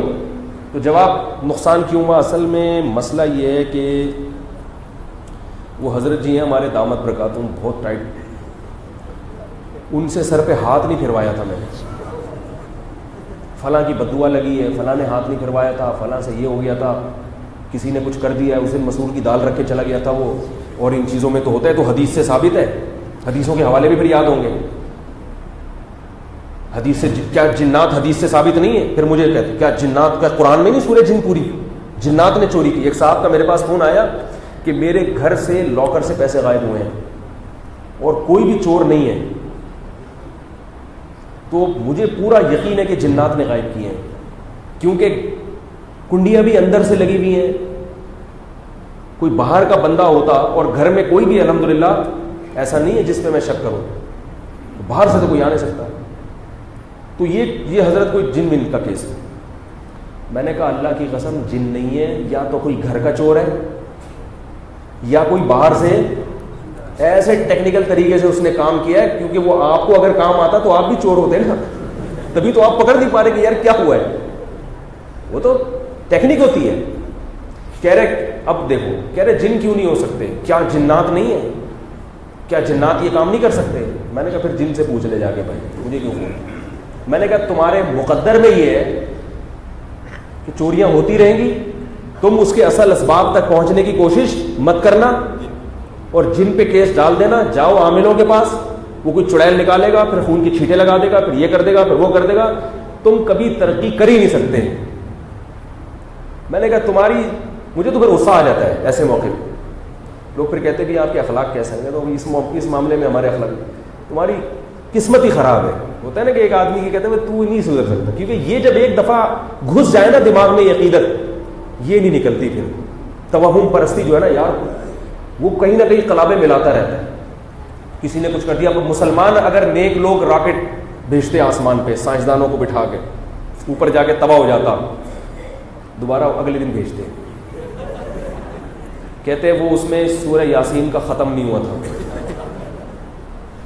ہمارے پیر صاحب نے کہا تھا کہ داتا دربار پہ چونکہ دیگ نہیں چڑھائی اور دیگ چڑھائے بغیر آسمان پہ راکٹ بھیج دیا تم نے، تو داتا دربار سے بددعائیں آسمان تک. بولو نا بھائی، کچھ ہوا ہے. حضرت جی سے یوں نہیں کروایا. حضرت میں اس کا قائل ہوں بزرگوں کی برکتوں کا. دعائیں کرواؤ. کافر میں اور مسلمان میں فرق کیا ہے؟ یہ فرق نہیں ہے کہ ہم اسباب اختیار نہیں کرتے، ہم ان سے زیادہ اسباب اختیار کرتے ہیں، مگر ہم نظر کس پہ رکھتے ہیں؟ اللہ پہ. وہ اللہ پہ نظر نہیں رکھتا. ہم کہتے ہیں سب کچھ کرو، ہوگا وہی جو اللہ چاہے گا. سب کچھ کرو، ہوگا وہی جو اللہ چاہے گا. لیکن کرو تو سب کچھ کر ہی نہیں رہا کم وقت. رشتے مسئلے خراب ہو جاتے ہیں. خواتین کے بہت فون آتے ہیں، میرا شوہر ایسا 2 نمبر، میرا شوہر یہ 1 نمبر کا بدماش، میرا شوہر یہ حقوق ادا نہیں. میں کہتا ہوں جان چھوڑاؤ اس سے. کہتے نہیں وہ فلاں بزرگ نے کہا کہ یہ ٹھیک ہو جائے گا. یہ کیا ہو جائے گا؟ میں نے کہا دنیا میں کوئی بھی کسی بھی وقت ٹھیک ہو سکتا ہے، نہ گورنمنٹ کی طرف سے پابندی نہ اللہ. 99 انسانوں کا قاتل بھی ٹھیک ہو گیا تھا، لیکن آپ کا میاں ٹھیک ہوگا یا نہیں ہوگا یہ کس کو پتا ہے؟ غالب یہ ہے کہ ایسا سڑا ہوا آدمی ٹھیک، ہم اسباب کے مکلف ہیں کہ جب 5 سال میں ٹھیک نہیں ہوا، ٹھیک ہے 1000 میں سے 1% چانس ہے کہ ہو سکتا ہے، لیکن 999 کو نہیں دیکھ رہے، اس ایک پوائنٹ کو دیکھ رہے ہیں. زندگی تباہ، اپنی جوانیاں برباد کرنی ہے ایسی عورتیں. ٹھیک کرنے کے چکر میں ہوتے ہوتے 45 سال کی ہو گئی خاتون، اب ٹھیک ہو گئے بھی کیا کر لے گا، اب ٹھیک ہو گیا زندگی تو تباہ کر دی نا، اور اب بھی ٹھیک نہیں ہوا تو اب طلاق لے کے کہاں شادی کرو گی؟ 45 سال میں کون لفٹ کرائے گا پھر؟ یہ ہو رہا ہے گھروں میں. اسی طرح میاں بھی ایسا ہی کرتا ہے. اگر بیوی خراب ہو تو وہ بھائی ایک لمٹ ہونی چاہیے ہر چیز کی. کسی کو یا تو خامیاں برداشت کر کے زندگی گزارو، اگر ناقابل برداشت خامیاں ہیں تو عورت اپنے شوہر کو ٹھیک ہونے کی کا ٹائم بتا دے کہ 1 سال میں آپ کے باپ کو بھی ٹھیک ہونا پڑے گا. 1 سال ٹائم ہے، انسان کے بچے بن جاؤ، یہ پینا پلانا چھوڑ دو، لڑکیوں سے ناجائز تعلقات چھوڑ دو، ورنہ میں طلاق لے لوں گی. 1 سال ہے آپ کے پاس. وہ لارے رپے دیتا رہے. 2 نمبر آدمی کیا کرتا ہے پتہ ہے؟ 2 نمبر آدمی کہتا ہے اس کو پتا کہ میری بیوی نے میری غلطیاں مجھے پیتے ہوئے بھی دیکھ لیا، لڑکیوں سے دوستیاں بھی دیکھ لی، گھر میں ٹائم نہیں دے رہا. بہت ذہنی ٹارچر کر رہے ہوتے ہیں جو خراب مرد ہیں نا اپنی بیویوں کو. اب عورت اپنے ابا کو بتائے گی، لڑکی ابا کو بتائے گی، ابا میرا میاں ایسا، ابا میں ذہنی مریض بن رہی ہوں، ابا مجھے ٹینشن ہو رہی ہے. ابا کہتے ہیں دیکھو اللہ کے خزانوں میں کسی چیز کی کمی، بولو بھائی، نہیں ہے.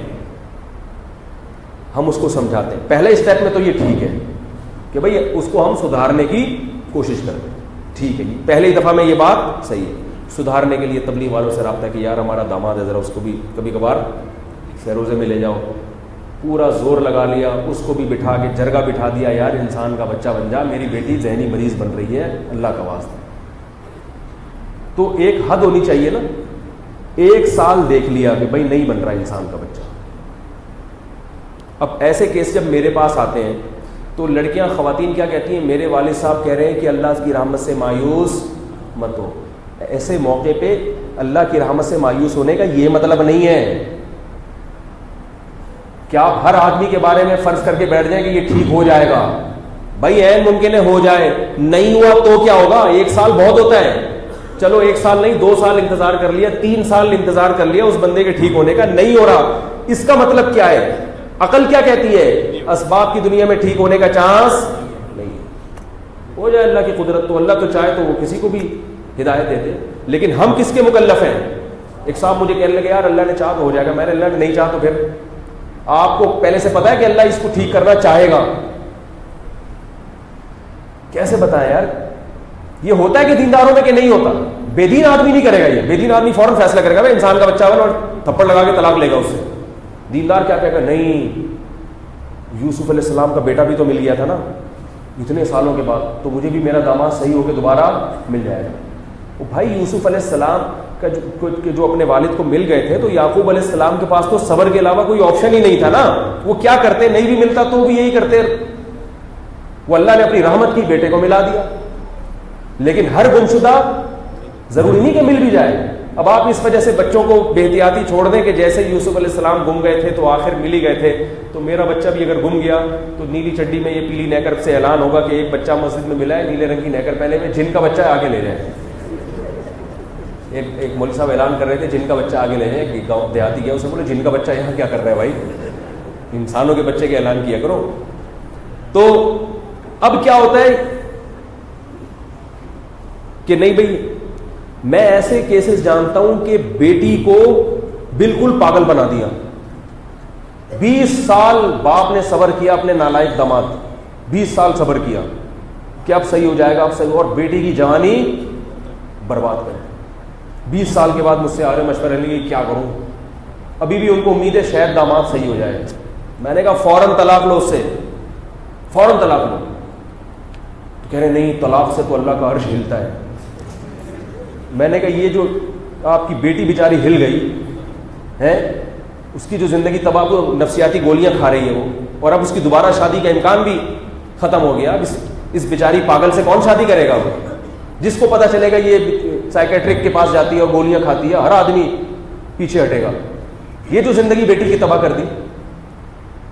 تو یہ کن لوگوں کے کام ہے؟ حاجیوں کے.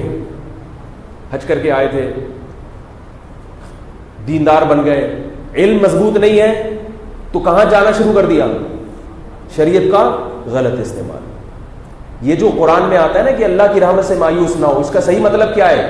اس کا صحیح مطلب یہ ہے کہ جب تم نے دیکھ لیا کہ داماد نہیں سدھرنے کا نام لے رہا, ذہنی ٹارچر کر رہا ہے, تو طلاق لے لو اور اللہ کی رحمت سے مایوس بولو بھائی مت. اللہ بہت بڑا ہے, یہ مطلب ہے. علیحدگی کرو اور اللہ کی رحمت سے کیونکہ اب آپ کے پاس اس کے علاوہ کوئی آپشن ہے نہیں. جب کوئی آپشن نہیں ہوتا تو پھر کس سے دعا مانگی جاتی ہے کہ اللہ اب تو ہمارے پاس اور اس میں نقصان نظر آ رہا ہے, تو لیکن ہمارے پاس اس کے علاوہ کوئی آپشن ہے نہیں. جیسے یعقوب علیہ السلام کا بیٹا گم گیا, یعقوب علیہ السلام یہ تو نہیں کر سکتے تھے کہ اپنے دوسرے بیٹوں کو بھی جان سے مار دیں کہ تم نے میرا بچہ کیوں گمایا. باپ جوان بیٹوں کا کیا کرے گا بیچارے, صبر کے علاوہ کوئی آپشن نہیں تھا. اس موقع پر فرمایا کہ اللہ کی رحمت سے مایوس مت ہو. جب آپ کے پاس کوئی آپشن نہ ہو پھر پریشان نہ ہو, آپ کہیں کہ یار اب نقصان تو ہو رہا ہے لیکن میں اس نقصان کے علاوہ میرے پاس کوئی آپشن نہیں ہے, تو میں اللہ کی رحمت سے مایوس نہیں ہوتا, کیونکہ اللہ اسباب کا محتاج نہیں ہے. اسباب کی دنیا میں تو ناکام ہو رہا ہوں لیکن میرے بس میں جو تھا میں نے کر لیا. اب اللہ اپنے سے امید ہے کہ اپنی رحمت کے دروازے کھولے گا. تبھی قرآن میں اللہ نے کیا فرمایا کہ اگر میاں بیوی میں نہیں بن رہی, یہ آیتیں آپ بہت کم سنیں گے ممبروں سے, میاں بیوی میں جوڑ کی تو آپ سنیں گے اور ہونا ہی جوڑ ہی ہونا چاہیے اصل, لیکن اگر ایسی سخت حالت چل رہی ہے تو اللہ نے قرآن میں طلاق کی ترغیب دی ہے. کیوں؟ اسلام وہ بات کرے گا جو کامن سینس کے بولو نا بھائی مطابق ہو. پھر یہ نہیں کہا کہ نہیں کسی بھی طریقے سے جوڑو ان کو, نہیں اللہ تو توڑنا پسند نہیں کرتا. اللہ نے کیا وَإِن يَتَفَرَّقَا يُغْنِ اللَّهُ كُلًّا مِنْ سَعَتِهِ. اللہ فرماتے ہیں اگر دونوں کا گزارا ناممکن, جرگے بھی بٹھا لیے, صلح کی تمام کوششیں ناکام ہو گئی, اللہ فرماتے ہیں الگ کرو ان دونوں کو. کیا فرما رہے؟ بولو بھائی الگ کرو. اے اللہ یہ الگ بچے کہاں جائیں گے, یا اللہ یہ کیا ہو جائے گا. اللہ نے کیا فرمایا, یغنی اللہ کل من سعتی, دونوں کے لیے اللہ انتظام, اس کو دوسرا شوہر دلا دے گا, اس کو دوسری بھی, اتنا ٹینشن لینے کی ضرورت. کیسی عجیب آیتیں ہیں یار. یہ ہے اسلام, بالکل نیچرل مذہب, بالکل ایسی تعلیمات جو آسانی سے. بھائی شادی کا مقصد کیا سر پھوڑنا ہوتا ہے ایک دوسرے کا؟ ایک دوسرے کو برداشت کرنے کے لیے شادی کی جاتی ہے. اب بعض خانقاہوں میں کیا ہوتا ہے کہ مرید اپنے شیخ کو بتاتے ہیں کہ بیوی کے یہ عذاب آ گیا, عورت اپنے شیخ کو بتاتی ہے میرا میاں اتنا مارتا پیٹتا ہے, میرا زندگی عذاب بنا دی ہے. شیخ اس کو, میرے پاس تو آتے ہیں نا لوگوں کی کال, شیخ لکھ کے دے رہے ہیں کہ یہ وظیفہ پڑھ کے پھونک مارو, یہ وظیفہ پڑھ کے دم کرو, یہ فلاں سے دعا کرو, صبر کرو. اور ایسی نالائق بیوی ہے, وہ بعض دفعہ مرد کی بیوی نالائق ہوتی ہے, وہ ذہنی مریض بن جاتا ہے. میں نے ہارٹ اٹیک سے مرتے ہوئے دیکھے ہیں, بیوی کی وجہ سے مر گیا بندہ, اتنی ٹینشن دی اس نے. لیکن وہ شیخ کو خط لکھ رہے ہیں تو شیخ کہہ رہے ہیں مرزا مظہر جانے جانا رحمۃ اللہ علیہ کو جتنے اونچے درجات ملے تھے وہ اپنی نالائق بیوی کی وجہ سے ملے تھے. او بھائی مرزا مظہر جانے جانا بہت بڑے بزرگ تھے, برداشت کر لیا, ہر آدمی برداشت. بزرگوں کے واقعات شریعت نہیں ہوتے, وہ تو ایک ترغیب دینے کے لیے کہ تھوڑی بہت نالائق بیوی ہیں وہ تو برداشت کرنی پڑیں گی, خود کون سا پورے سیدھے ہو. لیکن اتنے ذہنی ٹارچر ہو گیا کہ پاگل ہو گیا, یا شوہر نے اتنا ذہنی ٹارچر کر دیا کہ نفسیاتی گولیوں پہ آ گئی ہے وہ, یا آنے والی ہے فوراً. میرے پاس جب کیس آتے ہیں نا, میں تھوڑا بکری ٹائپ کا آدمی ہوں, میں کیا کرتا ہوں جب مجھے پتہ چلتا ہے نا کہ نفسیاتی گولیوں پہ آ گئی ہے عورت, میں کہتا ہوں شوہر کتنا ہی اچھا بھی کیوں نہ ہو نا, علیحدگی کرو. چاہے غلطی کس کی ہو, آپ کی بیٹی کی بھی غلطی ہے, شوہر کی غلطی نہیں بھی ہے, لیکن پریکٹیکلی جو چیز سامنے آ رہی ہے وہ کیا ہے کہ دونوں کا جوڑ نہیں بن رہا. عملی تجربہ یہ ہے کہ داماد میں کوئی خرابی نہیں ہے, خرابی بے شک بیٹی میں ہی ہے, لیکن نتیجہ کیا نکل رہا ہے کہ جو نکاح کا مقصد تھا وہ حاصل نہیں ہو رہا. ان کو الگ کرو. حضرت جمیلہ بنت ثابت رضی اللہ تعالی عنہ رسول اللہ صلی اللہ علیہ وسلم کے پاس آئی, صحیح بخاری کی حدیث ہے. عرض کیا کہ یا رسول اللہ میرا نکاح ہوا ثابت الانصاری سے. یا رسول, جمیلہ بنت ثابت تھی یا کچھ اور نام تھا, جمیلہ تھا نام, باقی کس کی بیٹی تھی یہ ذہن سے نکل گیا. کہنے لگی یا رسول اللہ میں نے شوہر کو پہلے دیکھا نہیں تھا. مطلب یہی تھا ان کا کہ شوہر کو پہلے دیکھا نہیں. خیال یہ تھا بھائی واجبی ہوگا, بعض خواتین کو نہیں چاہیے ہوتا کہ بہت زیادہ ہینڈسم خوبصورت, بھائی ٹھیک ہے ابا نے کر دی تو کچھ صحیح ہوگا. بس اخلاق اچھے ہونے چاہیے تو ٹھیک ہے، ابا نے کر دی، وہ کر دی ان کے ابا نے یا بھائی نے. جب دیکھا تو وہ بیچارے شکل و صورت کے بہت ہی کم تھے، یعنی بہت زیادہ فرق تھا جو ان کے تصور سے بالا تھا. فرمانے لگی یا رسول اللہ بی من الجمال ما ترا، یا رسول اللہ آپ جانتے ہیں میں کتنی خوبصورت عورت ہوں، اور میرے شوہر جن کے ساتھ میری رات رخصتی ہوئی ہے قد کے چھوٹے ہیں، رنگ انتہائی سیاہ ہے، اور بالکل بھی شکل و صورت میرے میچ کی، یعنی پرسنالٹی پر اعتراض تھا. اور فرمانے کی کہ میں ایک رات بھی ان کے ساتھ گزارا نہیں کر سکتا. اور کیسی صاف گو خاتون تھیں. واللہ لا اعتب علیہ فی دینہ وخلقہ، یا رسول اللہ ان کے اخلاق پر بھی کوئی اعتراض نہیں اور ان کے دینداری پر بھی کوئی اعتراض. بہت نائس پرسن ہے، بہت اچھے آدمی ہیں، لیکن شکل و صورت مجھ سے قبول نہیں ہو رہی. آپ صلی اللہ علیہ وسلم خاتون کی کنڈیشن دیکھ لی کہ بھئی قسمیں اٹھا کے نبی کے سامنے کہہ رہی ہیں، اور اگر ذرا سی بھی جھوٹ بولنے والی ہوتی تو 10 الزامات جھوٹے ڈال دیتی نا شوہر کے اوپر. آج عدالتوں میں تو کھلے ہوتے ہیں، جو کھلا ہو رہا ہے، اور بھر کے جب جس سے عورت علیحدگی چاہتی ہے تو وکیل پورے جھوٹ کا ایک پلندہ خاتون کے ہاتھ میں پکڑا دیتے ہیں. پہلے سے تیار ہوتا ہے جھوٹ کا ایک پلندہ، لکھا لکھایا انہوں نے فوٹو کاپیاں.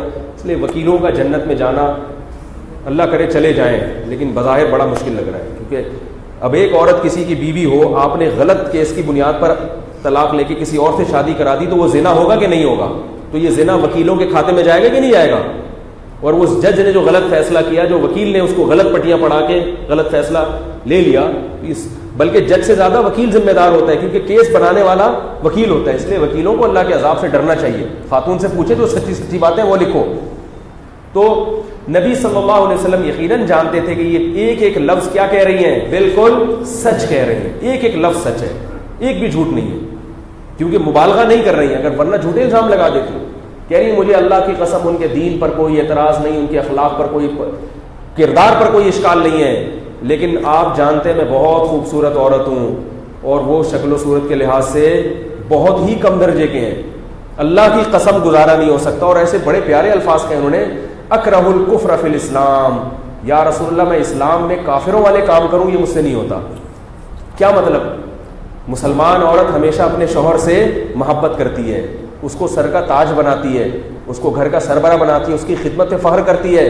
تو یا رسول اللہ مجھے ان سے طبعی نفرت اتنی پیدا ہو گئی ہے کہ میں جو اسلام کا حکم ہے اس معاملے میں اس کو فالو نہیں کر سکوں گی، محبت نہیں ہوگی، اطاعت نہیں ہوگی مجھ سے، ان کو اپنے سر کا تاج نہیں بنا سکتی. عورت تو مسلم معاشرے میں عورت تو اپنے شوہر سے بہت زیادہ محبت کرتی ہے، تو میں کیسے ان کی خدمت کروں گی، کیسے ان کو خوش کروں گی؟ مجھ سے نہیں ہوگا. تو مجھ سے یہ کفر ہوگا، نافرمانی ہوگی اللہ کی. آپ صلی اللہ علیہ وسلم سمجھ گئے کہ معاملہ کیا ہے سنجیدہ. اب آپ نے یہ نہیں فرمایا، صحیح بخاری کی حدیث ہے، آپ نہیں فرمایا کہ وہ فلاں جگہ ایک بابا ہے ان سے تعویذ لو اور صبح و شام شوہر کو یہ پلاؤ، کیا ہو جائیں گے وہ ایک دم، یا خود پی لیا کرو تو تمہارے دل میں جو ان سے نفرت ہے وہ کیا ہو جائے گی. القیت علیک محبتا منی، یہ والی آیت 486 دفعہ صبح اور 486 دفعہ شام پانی پہ دم کر کے پیو تو کیا ہو جائے گی. یا ان کے شوہر کو بلاتے ہیں کہ یار تمہاری بیوی تم سے محبت نہیں کرتی، ایک چیز ہے میرے پاس. ہم اگر ہوتے تو ہم کیا کرتے؟ ہم اگر ہوتے تو ہم کیا کرتے؟ پہلے تو ہم اس کو بیچتے خانقاہ میں.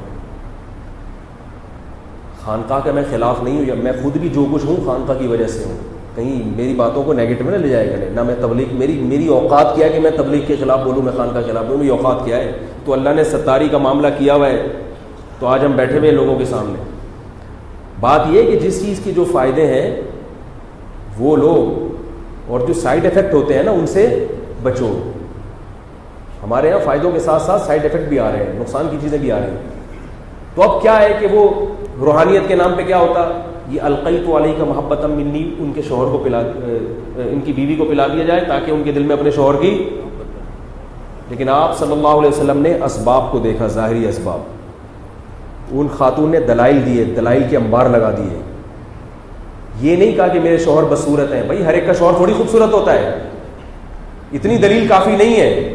یا رسول اللہ میں ایکسٹرا آرڈینری خوبصورت ہوں اور وہ ایکسٹرا آرڈینری بس صورت ہے. ان کے لحاظ سے, صورت کے لحاظ سے, صورت کے لحاظ سے وہ مجھ سے بے انتہا کم اور میں صورت کے لحاظ سے بہت حسینہ.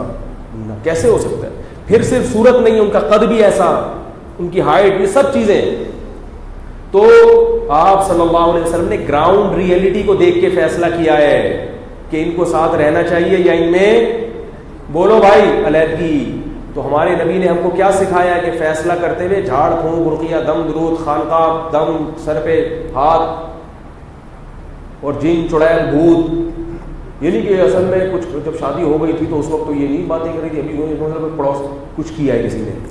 گراؤنڈ ریئلٹی کو دیکھ کر آپ نے فیصلہ کیا کہ بھائی گزارا مشکل ہے, ان کے شوہر کو بلایا, فرمایا طلقہ, اس کو طلاق دو اور اپنا مہر واپس لو. انہوں نے پورا باغ مہر میں دیا تھا. اور نہ نبی نے ان خاتون کو یہ ملامت کی کہ جب تم نے بغیر دیکھے شادی کی تو بھگتو. بھائی ان سے غلطی ہو گئی, لیکن اب اس غلطی کی اتنی بڑی سزا تو نہ ملے نا. ہو جاتی ہے ہر ایک سے غلطی. لوگ یہ بھی کہتے ہیں یار پھر کی کیوں ہے بھائی, ٹھیک ہے نا, کی کیوں بھائی, کر لی یار, غلطی ہو گئی. اس وقت اندازہ نہیں تھا کہ بھائی میرے لحاظ سے کوئی اتنی بھی یعنی صورت میں کم ہو سکتے ہیں. ان کا خیال تھا کہ نہیں ہوتے. تو غلطیاں بھی انسان سے ہوتی ہیں, اس کی پھر تلافیاں بھی ہوتی ہیں. تو نبی نے گراؤنڈ ریئلٹی کو دیکھ کر فیصلہ کیا. ان صحابی کو بلایا, بولے بھائی کو کیا کرو, خام خواہ میں پھٹے بازی ہوگی, چھوڑ دو یار, تمہارا خرچہ ہوا ہے نا, خرچہ واپس لے لو. کیا کرو, خرچہ واپس لے لو. تو اسلام نے کیا سکھائی ہے, یہاں کیا ہوتا ہے. ایک آدمی کہہ رہا تھا عقل کا کمال ہے, عقل. میں نے کہا عقل یہاں نہیں ہوتی بھائی, یہاں ہوتی ہے عقل, گھٹنوں میں نہیں ہوتی. تو میرے پاس جو کالز آتی ہیں نا, ایک عجیب دنیا ہے. ایک صاحب نے کال کی کہ میں نے ایک پرندے کا شکار کیا, وہ فوت ہو گیا. وہ کیا ہو گیا, میں نے کہا یار اس کا جنازہ پڑھ کے, اس کو اتنا خوبصورت حسین پرندہ تھا کہ وہ فوت ہو گیا ہے. میں نے کہا اس کا انتقال ہو گیا ہوگا.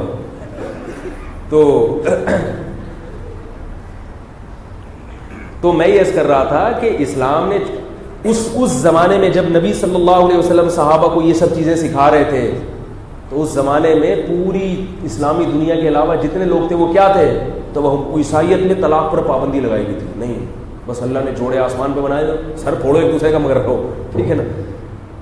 تو زنا بھی تھا اور عجیب سا وراثت کا کوئی سیٹ اپ نہیں تھا. وراثت دی تو پھر اتنی دے دی, عورت کو مرد کے برابر دے دی, خرچے مرد پہ ڈال دی اور عورت کو اتنا ہی پیسہ دیا جا رہا ہے. اسلام نے کیسا خوبصورت حکم دیا. مرد کی ذمہ داری, مرد کو وراثت تو زیادہ دی مگر مالی خرچے بھی کس پہ ڈال دیے, مرد پہ ڈال دی. تو ہمارا مذہب تو بھائی ساری لاجیکل باتیں کرتا ہے ساری. ہاں کچھ باتیں ایسی ہیں جو ہماری عقل سے بالاتر ہیں, تو اس میں ہم کہیں گے بھئی اللہ اس کے رسول نے جو کہا وہ بالکل سچ کہا. اور کوئی بات آپ کو خلاف عقل لگتی ہے تو وہ بعض دفعہ آپ کی عقل کی اپروچ سے بالاتر ہوتی ہے, آپ غلط سوچ رہے ہوتے ہیں اس لیے لگ رہی ہوتی نہیں ہے وہ خلاف عقل. کسی پڑھے لکھے سے پوچھے تو بتائے گا یہ خلاف عقل نہیں ہے. تو اس لیے اس مسلمانوں نے ترقی بھی کی, کلچر لائے مسلمان. اب کیونکہ وہ ترقی پر وہ لوگ آگے نکل گئے, اب ہمیں ہر چیز ان کی اچھی لگ رہی ہے. یہ 100% غلط ہے. جیسے نبی صلی اللہ علیہ وسلم, اگر آپ نے ایک چیز میں غیر مسلموں کو فالو کیا کہ بھئی وقفے سے کوئی یعنی وقفے کا کوئی خاص فائدہ نہیں ہے اور بچے کو وقفہ نہ کرنے سے نقصان نہیں ہے, آپ نے وہاں سے لے لیا, تو اب اس کا یہ مطلب نہیں کہ آپ ہر چیز فارس سے لیں گے. بلکہ فارس آ کے سلمان فارسی رضی اللہ تعالیٰ عنہ تو فارس تھے, انہوں نے نبی کے ہاتھ پہ آگے اسلام قبول کیا ہے. تو گورے بھی مسلمان ہوتے ہیں, وہ بھی مسلمان علماء کو فالو کرتے ہیں. اور ہم کیا کر رہے ہیں کہ ویلنٹائن ڈے والا کلچر کہتے ہیں وہاں سے ہے, کیونکہ پنکھا وہاں سے آ رہا ہے اور ایئر کنڈیشن وہاں سے آ رہا ہے, تو کلچر بھی کس کا ہوگا, وہاں کا ہوگا. تو وہ فیس بک پہ ایک نے بڑا اچھا کمنٹ کیا ہوا, تو اس نے کہا پھر سور بھی کھایا کرو, کلچر جب ان کا فالو کرنا ہے. اور آگے میں اس پہ تڑکا لگا دیتا ہوں کہ بوڑھے والدین کو اولڈ ہاؤس میں داخل کیا کرو. تو ہر چیز ہم ان سے لینی ہے, ساری چیزیں ان سے لو نا. تو ہم ساری چیزیں نہیں لے سکتے بھائی ان سے. پنکھا لیں گے ہم ان سے, موبائل لیں گے, یہ چیزیں لیں گے. جو لائف اسٹائل ہے اس میں ہم ان کو کہیں گے کہ آپ ہم سے لیں. کیا کریں, کیونکہ ہدایت کس کے پاس ہے, ہمارے پاس ہے. کیونکہ سچے نبی کی تعلیمات ہمارے پاس ہیں، ان کے پاس سائنسدانوں کی تعلیمات ہیں، ڈاکٹروں کی تعلیمات ہیں، نبی کی تعلیمات ان کے پاس نہیں ہیں. انہوں نے اپنے نبی کی تعلیمات کو ختم کر دیا، مسخ کر دیا. انہوں نے اپنے نبی کی قدر نہیں کی، تبھی اللہ نے نیا نبی بھیجا. اگر وہ اپنے نبی کی قدر کرتے تو اللہ کو نئے نبی بھیجنے کی ضرورت، بولو بھائی، نہیں تھی. تو اس لیے ویلنٹائن ڈے میں جو محبت کے نام پہ ڈرامے بازیاں ہو رہی ہیں، حرام کاریاں ہو رہی ہیں، زنا کا دروازہ پھیلا جا رہا ہے. محبت والدین سے کیوں نہیں کرتے؟ باپ سے محبت کرو، ماں سے محبت کرو. لڑکی سے جو محبت ہے نا، اس میں شہوت کا عنصر ہوتا ہے. نام اس کو کیا دیا جا رہا ہے؟ محبت کا دن، شہوت پرستی کا دن ہے، خواہشات نفسانیہ پورا کرنے کا. ایک دفعہ میرے پاس ایک لڑکے کا فون آیا، رو رہے، کہہ رہے مجھے کسی لڑکی سے عشق ہو گیا، محبت ہو گئی، مجھے مل نہیں رہی، مجھے مل نہیں رہی وہ. میں نے کہا میں کیا کروں بھائی، مجھے کیوں فون کر رہا ہے بھائی؟ کہہ رہا ہے یار اس کے ابا نہیں مان رہے. میں نے کہا میں کیا کروں بھائی؟ میں نے کہا ہم نے بھی کئی جگہ ٹرائی کی، ابا نہیں مانے تو ہم صبر کر کے بیٹھ گئے. ہمارے بس میں اگر یہ ہوتا کہ اباؤں کو منوانا، کیا خیال ہے، کوئی ہمارے پاس ایسا منتر ہوتا تو پھر ہم جو ہے ابھی ہماری 4 ہو چکی ہوتی ہیں. مسئلہ ہی سارا ابا کا آتا ہے بھائی، سارا مسئلہ کہاں اٹکتا ہے؟ سارا مسئلہ یہی اٹکتا ہے، ابا کا مسئلہ ہوتا ہے. پھول ہے نا پھول، تو اس کے پیچھے کانٹے بھی ہوتے ہیں. تو اللہ نے عورت کے گرد مردوں کا حصار رکھا ہے. کہیں ابا کباب میں ہڈی بنے گا. لڑکی کو پٹانا اور لڑکیوں کو بیوقوف بنانا کوئی مشکل کام تھوڑی ہے. آج کل 500 روپے کا بیلنس ڈال دو. یہ ہیلری کلنٹن جو ہے نا، جو امریکہ کے سابق صدر کی بیوی، اس کا یہ بیان ہے. اس نے کہا کہ مشرق میں، مشرقی جو مسلمان عورت ہے نا، وہ مردوں کے حصار میں جوان ہوتی ہے، اس پہ بڑی نگاہیں ہوتی ہیں اس کے خاندان کے مردوں کی، لہذا وہ مردوں کی ہوس کا غلط نشانہ نہیں بنتی. اور اس نے تعریف کی ہے مسلمانوں کے کلچر کی، اور اس نے کہا ہمارے معاشرے میں عورت مرد کے حصار سے نکل گئی، کالج تک پہنچنے سے پہلے وہ بچوں کی ماں بن چکی ہوتی ہے. یہ وہ ہیلری کلنٹن کہہ رہی ہے. وہ کہہ رہی ہے کہ مسلمانوں کا کلچر اچھا ہے، اور ہمارا صحافی کیا کہہ رہا ہے کہ ہم پنکھا ان سے لیتے ہیں تو کلچر بھی ان سے لینا چاہیے. وہ کہہ رہی ہے کہ ہم برباد ہو گئے، تم اچھے ہو کہ تمہارے یہاں عورت کو بیوقوف بنانا بہت آسان ہے، لیکن جب اس کا باپ بھی ہو، اس کا بھائی بھی ہو، اس حصار کو توڑ کر وہاں تک جانا. ہاں باپ بھائی میں غیرت ختم ہو جائے تو ایک الگ بات. تبھی رشتہ لینے جاؤ، سب سے پہلے دروازہ کون کھولے گا؟ ابا. وہیں سے آدمی بھاگ جاتا ہے، یار اس کو پٹانا بڑا مشکل کام ہے، بہت مشکل. اس پہ آپ 4 شادیوں کی تقریر کرو، نہیں اثر ہوگا. اس کو جتنا مرضی سمجھاؤ نہیں ہوگا. تو کیا کہہ رہا تھا یار میں، کہاں سے کہاں بات چلی جاتی ہے. جلدی سے بات ختم کرتا ہوں. کیا بات تھی یہ پٹانے کی کیا بات؟ ہاں وہ بندے کا فون آیا، مجھے کہنے لگا کہ جی وہ مجھے عشق ہو گیا، مجھے محبت ہے، اور حضرت میری شادی آپ کسی طرح کروا دیں. میں نے کہا بھائی ہم دعا کرتے ہیں، اللہ کرے ہو جائے، دعا کر سکتے. آگے کہتے ہیں حضرت مجھے بہت پاکیزہ محبت ہے اس سے. مجھے آ گیا غصہ، مجھے پھر آ گیا بھائی ٹھیک ہے تمہیں عشق تمہارے دماغ پہ سوار ہو گیا، ہو جاتا ہے، انسان ہے، جوان ہے. اب اس کا ایک اللہ نے جائز حل رکھا ہے، نکاح کرو، نہیں ہوتا تو وہاں سے دماغ ہٹاؤ. لیکن اس کو پاکیزگی کا نام کیوں دے رہے بھائی تم؟ مجھے آ گیا غصہ. میں نے کہا زیادہ فنٹر بننے کی کوشش، میں نے کہا اپنے ماں سے کیوں نہیں ہو گیا یہ محبت تجھے ہے؟ ماں جب ناراض ہوتی ہے، روٹتی ہے، گھر سے نکال دیتی ہے، تو کیا یہی کنڈیشن ہوتی ہے؟ کبھی کسی مفتی کو فون کیا، حضرت میری ماں ناراض ہے، میری راتوں کی نیندیں اڑ گئی ہیں. یہ فلموں نے یہ چیز پیدا کی ہے کہ اس محبت کو کیا محبت کہہ دیا؟ پاکیزہ، مبارک. جس لڑکی سے تمہیں عشق ہوا ہے، جس سے تم بڑی پاکیزہ، اگر اس کو لقوہ ہو جائے تھوڑی دیر کے لیے، یہ محبت رہے گی؟ مجھے فون کرے گا حضرت جان چھڑوائیں کسی طریقے سے. شکلوں پہ مر رہے ہو، ڈسٹیمپر پہ مر رہے ہو، ٹھیک ہے اللہ نے انسان کی فطرت بنائی ہے، وہ ڈسٹیمپر دیکھ کے متاثر ہوتا ہے، لیکن اس کو پاکیزگی اور عبادت کا نام، یہ محبت عبادت نہیں ہے. ہاں بیوی سے کرو گے تو یقیناً عبادت بن جائے گی، وہ تو اللہ نے حکم دیا. یہ محبت عبادت نہیں ہے، یہ شہوت پرستی ہے، خواہشات نفسانیہ ہے جو اللہ نے انسان میں رکھی ہے. اس کا ایک مقصد ہے کہ تاکہ نکاح ہو اور توالد و تناسل کا سلسلہ ہے، اس مقصد جانوروں میں بھی رکھی ہے. جانور کو عبادت کرتے ہیں کیا؟ بکرا کہے کہ مجھے پاکیزہ محبت ہے اس بکری سے، مرغا کہے مجھے جو 5 مرغیوں سے بڑی پاکیزہ محبت ہے. آج میں اپنے مرغے کو کاٹنے کے لیے جا رہا تھا اور ایسا چیخ رہا تھا, مرغیوں کے غم میں چیخ رہا تھا. ہم نے کہا بڑا ہوشیار ہے, اس کو مرغیوں کے چھوٹنے کا غم ہے. بھائی جیسے انسان اللہ نے حیوان میں کی رکھی, انسان میں بھی رکھی ہے. ٹھیک ہے, ضرور میں اس کا منکر نہیں ہوں کہ نہیں ہونی چاہیے یا یہ غلط ہو گئی, ٹھیک ہے ہو گیا, انسان ہے کہیں اس کا دل مائل ہو گیا, یہ اللہ نے رکھا ہے, تبھی اللہ نے نکاح کا نظام رکھا. دل ہی مائل نہ ہو تو نکاح کیسے کرے گا؟ لیکن حرام اور حلال کا فرق رکھا ہے. ایک بزرگ کا بیان سنا, وہ کہتے ہیں کہ آج کل لوگ جو ہے نا, ایک کسی لڑکی سے حرام محبت ہو جاتی ہے دفتر میں, تو شادی کا بہانہ کر کے اس کو سنت کا لیبل لگا کے اس سے شادی کر لیتے ہیں. حرام خواہش پورا کرنے کے لیے نکاح کا سہارا لیتے ہیں لوگ. میں نے کہا یہ عجیب سی بات کر رہے ہیں, کامن سینس کے خلاف. حرام خواہش تھی, خواہش تو نہ حرام ہوتی ہے نہ حلال ہوتی ہے, اس کو پورا کرنے کا طریقہ ایک حلال بھی ہے اور ایک حرام بھی ہے. تو اگر وہ نکاح کر کے کرو گے تو وہ حلال ہے, نکاح کے بغیر کرو گے تو وہ حرام ہے. اس لیے بار بار کہتا ہوں کہ مسائل کس سے پوچھیں؟ علماء سے پوچھا کریں. اگر آپ کے شیخ, آپ کے مرشد عالم نہیں ہیں, ان سے تعلق ضرور رکھیں, ان سے اصلاح ضرور کروائیں, اللہ اللہ ان سے ضرور سیکھیں. لیکن جو شریعت ہے وہ کون بتائے گا؟ وہ علماء بتائیں گے. اگر کوئی شخص عیش عیاشی کی نیت سے کسی 16 سال کی خوبصورت لڑکی سے شادی کرتا ہے, نیت صرف عیاشی ہے, تو بھی گناہ نہیں ہے بالکل. ہاں حقوق پورے ادا کرے, نیت اس کی یہ ہو کہ میں حقوق اس بیوی کے, یہ نہیں کہ اس کے جو ہے نا اپنی خواہش پوری کر کے اس کو لٹکا دوں گا, ایسا نہیں. حقوق پورے بھرپور طریقے سے ادا کروں گا. تو صرف خواہش پوری کرنے کے لیے بھی اگر کوئی شادی کرتا ہے تو کوئی گناہ نہیں ہے, کوئی اس پہ شہوت پرستی کا تانا نہیں دیا جائے گا. اللہ نے قرآن میں کہہ دیا کہ اپنی خواہش تم اپنی زوجہ سے پوری کر سکتے ہو, اس کے علاوہ راستہ حرام ہے. تو خواہش ہی تو پوری کرنے کا, شہوت ہی تو پیدا ہوگی. تو اس کو یہ کہہ دینا کہ جناب وہ دفتر میں کوئی پسند آ گئی تھی تو حرام عشق کو حلال سے بدلنے کے لیے شادی کی جا رہی ہے, یہ غلط ہو رہا ہے, بالکل جائز ہے. اس میں یہ بھی لوگ کرتے ہیں, دیکھو میرا کام آپ لوگ کے مطلب کی باتیں کرنا نہیں ہے, مجھے سمجھ آئے گا وہ کروں گا. ایک صاحب ہیں 60 سال کے, انہوں نے 18 سال کی لڑکی سے شادی کر لی, پبلک توپے لے کے ان کے پیچھے, ابے اس بڈھے کو دیکھو, اس بڈھے.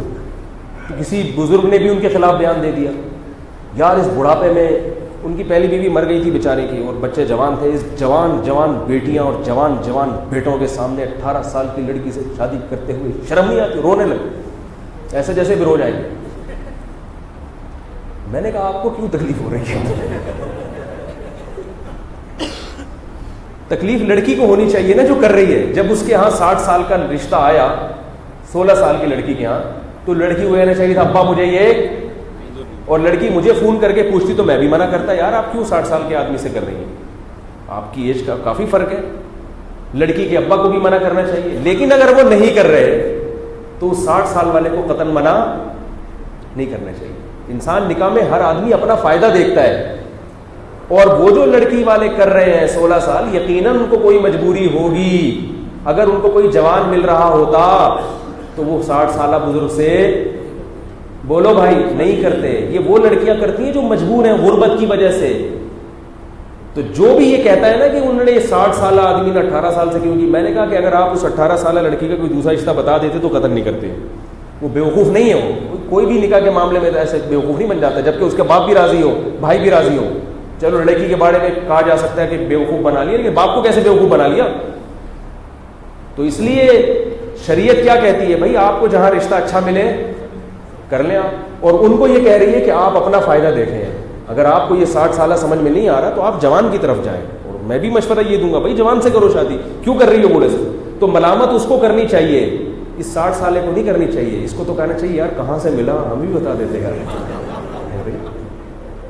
یار کیا آپ کے اندر خاص کوالٹی ہے کہ 60 سال کا ہو کے بھی آپ کو جناب 18 سال کا رشتہ مل گیا, کیا کوالٹی ہے یار, ابھی بتاؤ یار. سمجھ میں آ رہی ہے بات؟ تو یہ عیاشی نہیں ہے, کیونکہ نکاح کیا جا رہا ہے. ابھی تبھی تو غیر مسلم ہمارے نبی پہ تانا دیتے ہیں کہ آپ صلی اللہ علیہ وسلم 50 سال کے تھے اور آپ نے 9 سال کی خاتون سے نکاح کیا. بھائی نکاح کیا ہے, حضرت عائشہ بھی خوش, ان کے والد بھی خوش, تو کیا ہے نا, تو آپ کو کیا تکلیف ہو رہی ہے؟ جس کلچر میں 60 سال کے بڈھے 15 سال کی لڑکیوں سے زنا کرتے ہو, ان لوگوں کا کیا یہ اعتراض ہے کہ وہ یہ حق, وہ نبی کی سیرت پر اعتراض کریں؟ وہاں زنا پر پابندی نہیں ہے نکاح کے بارے میں. تو نکاح میں شریعت نے بہت آسانی رکھی ہے, جہاں سمجھ میں آتا ہے بسم اللہ کرو. کیا کرو؟ بسم اللہ. لوگ اعتراض کرتے ہیں، کرنے والے تمہیں نہیں مل رہی تو اعتراض کرو، اور ملے گی نہیں، یہ خوش فہمی میں نہ رہو کہ 60 سال میں آپ کو 18 سال میں ملے گی، 40 سال میں بھی نہیں ملتی. تو میں ایک مثال دے رہا ہوں کہ کبھی کوئی بہت مجبور ہوتی ہے خاتون، مجبوری میں ان کو نہیں مل، باپ پریشان ہو کہتے ہیں چلو یار اس 60 سال سے کر دیا، کھانا تو ملے گا نا، عزت کے شوہر کا نام تو ہوگا، اس سے تو اچھا ہے نا کہ سگریٹ چرس پی رہا ہے. ایسے ایسے لڑکیاں ہیں 16 17 18 سال کی لڑکیاں چرسی ہیروئنچوں کے رشتے آ رہے ہیں، ماں باپ پریشان ہوتے ہیں، کہتے ہیں یار کسی پڑھے لکھے سے کر دو، کوئی بات نہیں. ایسا ہوتا ہے اس لیے کسی شریعت کے کسی حکم کا مذاق بولو بھائی مت اڑائیں. کسی کو نکاح کو شہوت پرستی، کسی کو اگر 16 سال کی 4 ملتی ہیں نا کر لے، ملیں گی نہیں، لیکن ایک مثال دے رہا ہوں. پھر اگر کوئی تانا دیتا ہے نا کہ یار یہ تو مزے اڑانے کے لیے شادی کر رہا ہے، تو اس کو میرے پاس بھیجیں، میں اس کو بتاؤں گا کہ مزے اڑانے کے لیے کر رہا ہے. جب اللہ نے مزے اڑانے پر پابندی نہیں لگائی، حلال مزے، جب مزے اڑانے کے لیے صبح کباب پراٹھے کھا سکتے ہو، انڈے کھا سکتے ہو، ہے بھائی پابندی ہے. مزے اڑانے کے لیے نہاری میں لیمو نچوڑ کے کھا سکتے ہو، تو مزے اڑانے کے لیے اگر کوئی جوان لڑکی سے شادی کرتے ہو بھی ٹھیک ہے. ہاں اس لڑکی کو میں ضرور منع کروں گا جو کر رہی ہے. یہاں ایک اور بات کر کے میں بیان ختم کرتا ہوں. لوگ مجھے کہتے ہیں کہ آپ خواتین کو ترغیب دیں دوسری بیوی بننے کی. میں کہتا ہوں میں نہیں دوں گا یہ ترغیب. عورت کو چاہیے کنوارے کو ترجیح دے، کسی کی دوسری بیوی بولو بھائی حتی الامکان نہ بنے.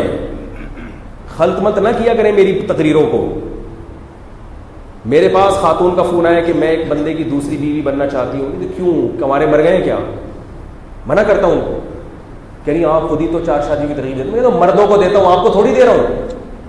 آپ کو اگر کوئی کنوارا مل رہا ہے تو ہرگز کسی کی دوسری بیوی بننے کی کوشش نہ کریں، کیونکہ ہمیں گراؤنڈ ریئلٹی دیکھنے کا حکم ہے. گراؤنڈ ریئلٹی یہ ہے کہ یہ جو دوسری کرے گا یہ پتہ نہیں آپ کے ساتھ اچھا سلوک کرے نہ کرے، پہلی بیوی کے دباؤ میں آ کے آپ کو چھوڑ دے، آپ کو لٹکا دے، ہمیں نہیں پتا. اس لیے آپ نے، عورت نے ہمیشہ اپنا فائدہ دیکھنا ہے. وہ فائدہ کیا ہے؟ کہ کنوارے کو ترجیح دو. ہاں کنوارا کوئی ڈھنگ کا مل نہیں رہا، ایسے بھی کیسز ہیں لڑکی کی عمر نکل رہی ہے، کنوارا کوئی ڈھنگ کا مل نہیں رہا، پھر میں کہتا ہوں بھائی کسی دوسری والے سے کر لو. یا کنوارا مل رہا ہے، چرسی ہے، ہیروئنچی ہے، جوڑ کا نہیں ہے، تو بھائی کسی جوڑ والے کی چوتھی بن جانا یہ بے جوڑ کی پہلی بیوی بننے سے بہتر ہے. ایسے موقع میں کہتا ہوں. ورنہ عام حالات لوگ کہتے ہیں کہ آپ سسر کو ترغیب دے کہ وہ داماد کو کہہ کے دوسری شادی کرو. میں کہتا ہوں کیوں ترغیب دوں؟ عورت کو بھی میں ترغیب نہیں دیتا کہ اپنے میاں کی دوسری شادی کراؤ، کیونکہ عورت اپنے میاں کی دوسری شادی کرائے گی، اس کے بعد اگر گڑبڑ ہوئی نقصان کس کا ہے؟ پہلی بیوی کا بھی نقصان ہے. تو آپ اپنا فائدہ سوچو، آپ اپنا فائدہ سوچو. آپ بولو بھائی مجھے تکلیف ہوگی. ہمیں کہیں نہیں ملتا کہ امہات المومنین خود نبی کی جا کے شادیاں کراتی تھی. ان کو تو تکلیف ہوتی تھی. اور عورت کی شوہر سے جو عورت کو محبت ہوتی ہے اس محبت کا تقاضا ہے کہ عورت کو تکلیف ہو. سوال پیدا ہوتا ہے پھر شریعت نے کیوں کہا؟ شریعت نے ایک عورت کو تکلیف میں تو ڈالا وقتی، لیکن اوور آل باقی عورتوں کو تکلیف سے بچایا ہے. سمجھ میں آ رہی ہے بات؟ تو اسی لیے آپ کو 16 سال کی بھی کر لیں 4، لیکن اگر کوئی 16 سال کی لڑکی مجھے فون کر کے کہے گی کہ مجھے ایک 50 سال کے صاحب مل رہے ہیں تو میں اسے منع کروں گا. کیا بھائی 20 والے 25 والے ختم ہو گئے دنیا میں؟ بھائی 20-25 والے. تو میں نے ایسے کئی کیسز دیکھے ہیں، عورت کسی کی دوسری بیوی بن گئی اور عذاب میں آ گئی. کیونکہ ہر آدمی نہ عدل کر سکتا ہے، نہ ہر آدمی میں، البتہ مردوں کو میں ترغیب دیتا رہوں گا. اب سوال پیدا ہوتا ہے جب عورت کو کرنے نہیں دے رہے اور مردوں کو ترغیب دے رہے، فائدہ کیا ہے؟ مردوں کی ترغیب سے فائدہ یہ ہوگا کہ خواتین کو رشتوں کے انتخاب میں آسانی ہو جائے گی، ان کے لیے سلیکشن میں. کیونکہ ہر آدمی جب 2-2 3-3 4-4 کرے گا تو سب نکاح کے پیغامات بھیجیں گے، تو لڑکیوں کے باپوں کے پاس آپشن بہت زیادہ بڑھ جائیں گے. پھر وہ فیصلہ کریں گے کہ آپ میں صلاحیت ہے یا نہیں ہے. کیسے سمجھائیں؟ یہ عقل کی باتیں پلے باندھ لو. جب سب کرنا شروع کریں گے نا تو پھر لڑکیوں والے کے پاس رشتے دھڑا دھڑ آئیں گے. پھر وہ یہ فیصلہ کریں گے کہ بھائی یہ چوتھی والا ہے، یہ تیسری والا، یہ کنوارا، تو اس کنوارے میں یہ فالٹ ہے، اس سے تو بہتر یہ دوسری والا ہی ہے. کیونکہ آپ میں 2 کی صلاحیت ہے یا نہیں. جیسے آپ یہ فیصلہ کر سکتے ہیں تو لڑکی کا باپ بھی یہ فیصلہ کرے گا کہ اس میں 2 کی ہے، یا وہ آپ کی زبان پہ اعتماد نہیں کرے گا. آپ تو جا کے کہیں میں تو 4 کو رکھ سکتا ہوں وہ صلاحیت، تو وہ بھی آپ کو دیکھے گا کہ بھئی آپ کی آمدن کتنی ہے. وہ پہلی بیوی کے گھر بھی جا کے ریسرچ کرے گا اس کو کیا کھلا رہا ہے. ایسا تو نہیں وہ صبح شام دوائی لگا کے رکھی ہوئی، مارا پیٹ رہا ہے اور کچھ بھی نہیں کھلا رہا. تو جب اس کو یہ حال ہے تو دوسری کا کیسے؟ وہ بھی ٹیسٹ کرے گا, اس کے بعد جا کے پتہ چلے گا. اس کی رائے میں اگر آپ میں 2 کی صلاحیت ہے تو وہ دے دے گا, بشرطے کہ اس کو پہلا والا نہ مل رہا ہو, اور اگر اس کی رائے میں نہیں ہے تو آپ سڑکیں ناپتے پھریں. اس سے اس اشکال کا بھی جواب ہو گیا. ایک صاحب مجھے کہنے لگے کہ اسلام میں 4 شادیوں کی اجازت ہے, تو اتنی عورتیں تو پیدا ہوئی نہیں کہ 4 لوگ کریں.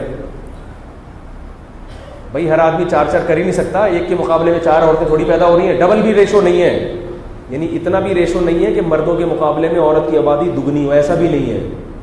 تو پھر یہ ہوگا کیسے؟ میں نے کہا یہ اس لیے نہیں اسلام نے کہا کہ ہر آدمی 4 کر بھی لے. 4 کی جب کوشش ہوگی تو خواتین کے پاس رشتوں کے انتخاب میں سلیکشن آسان عمل ہو جائے گا.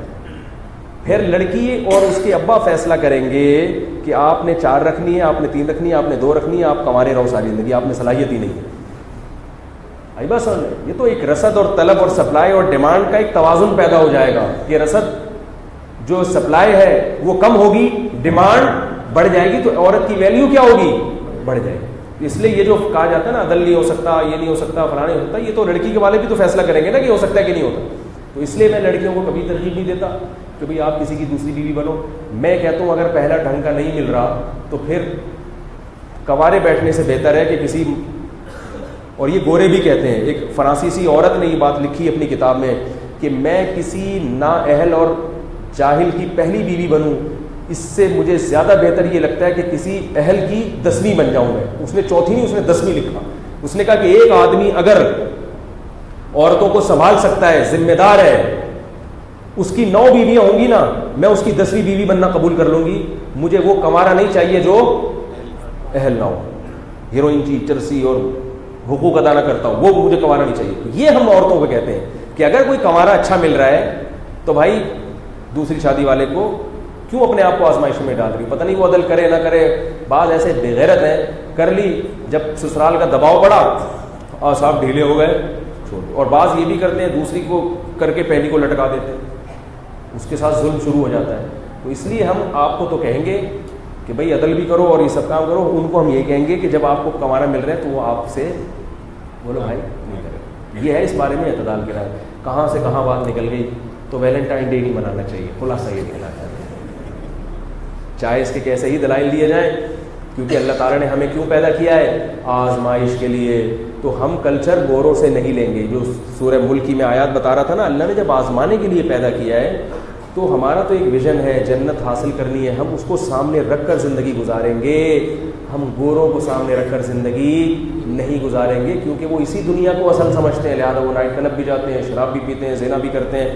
تو بھائی ہم تو یہ نہیں کر سکتے. کیا خیال ہے؟ اس لیے ہمیں ان چیزوں سے بچنا ہے. اتنے سارے تعویذ, یہ پھر اگلے ہفتے تھے, بہت وقت ہو گیا, وقت بہت زیادہ ہو گیا ہے. یہ سوالات کی پرچیاں اگلے ہفتے دے دیں. اللہ تعالیٰ سمجھنے کی عمل کی توفیق عطا فرمائے. سبحانک اللہم و بحمدک نشہد ان لا الہ الا انت نستغفرک و نتوب الیک.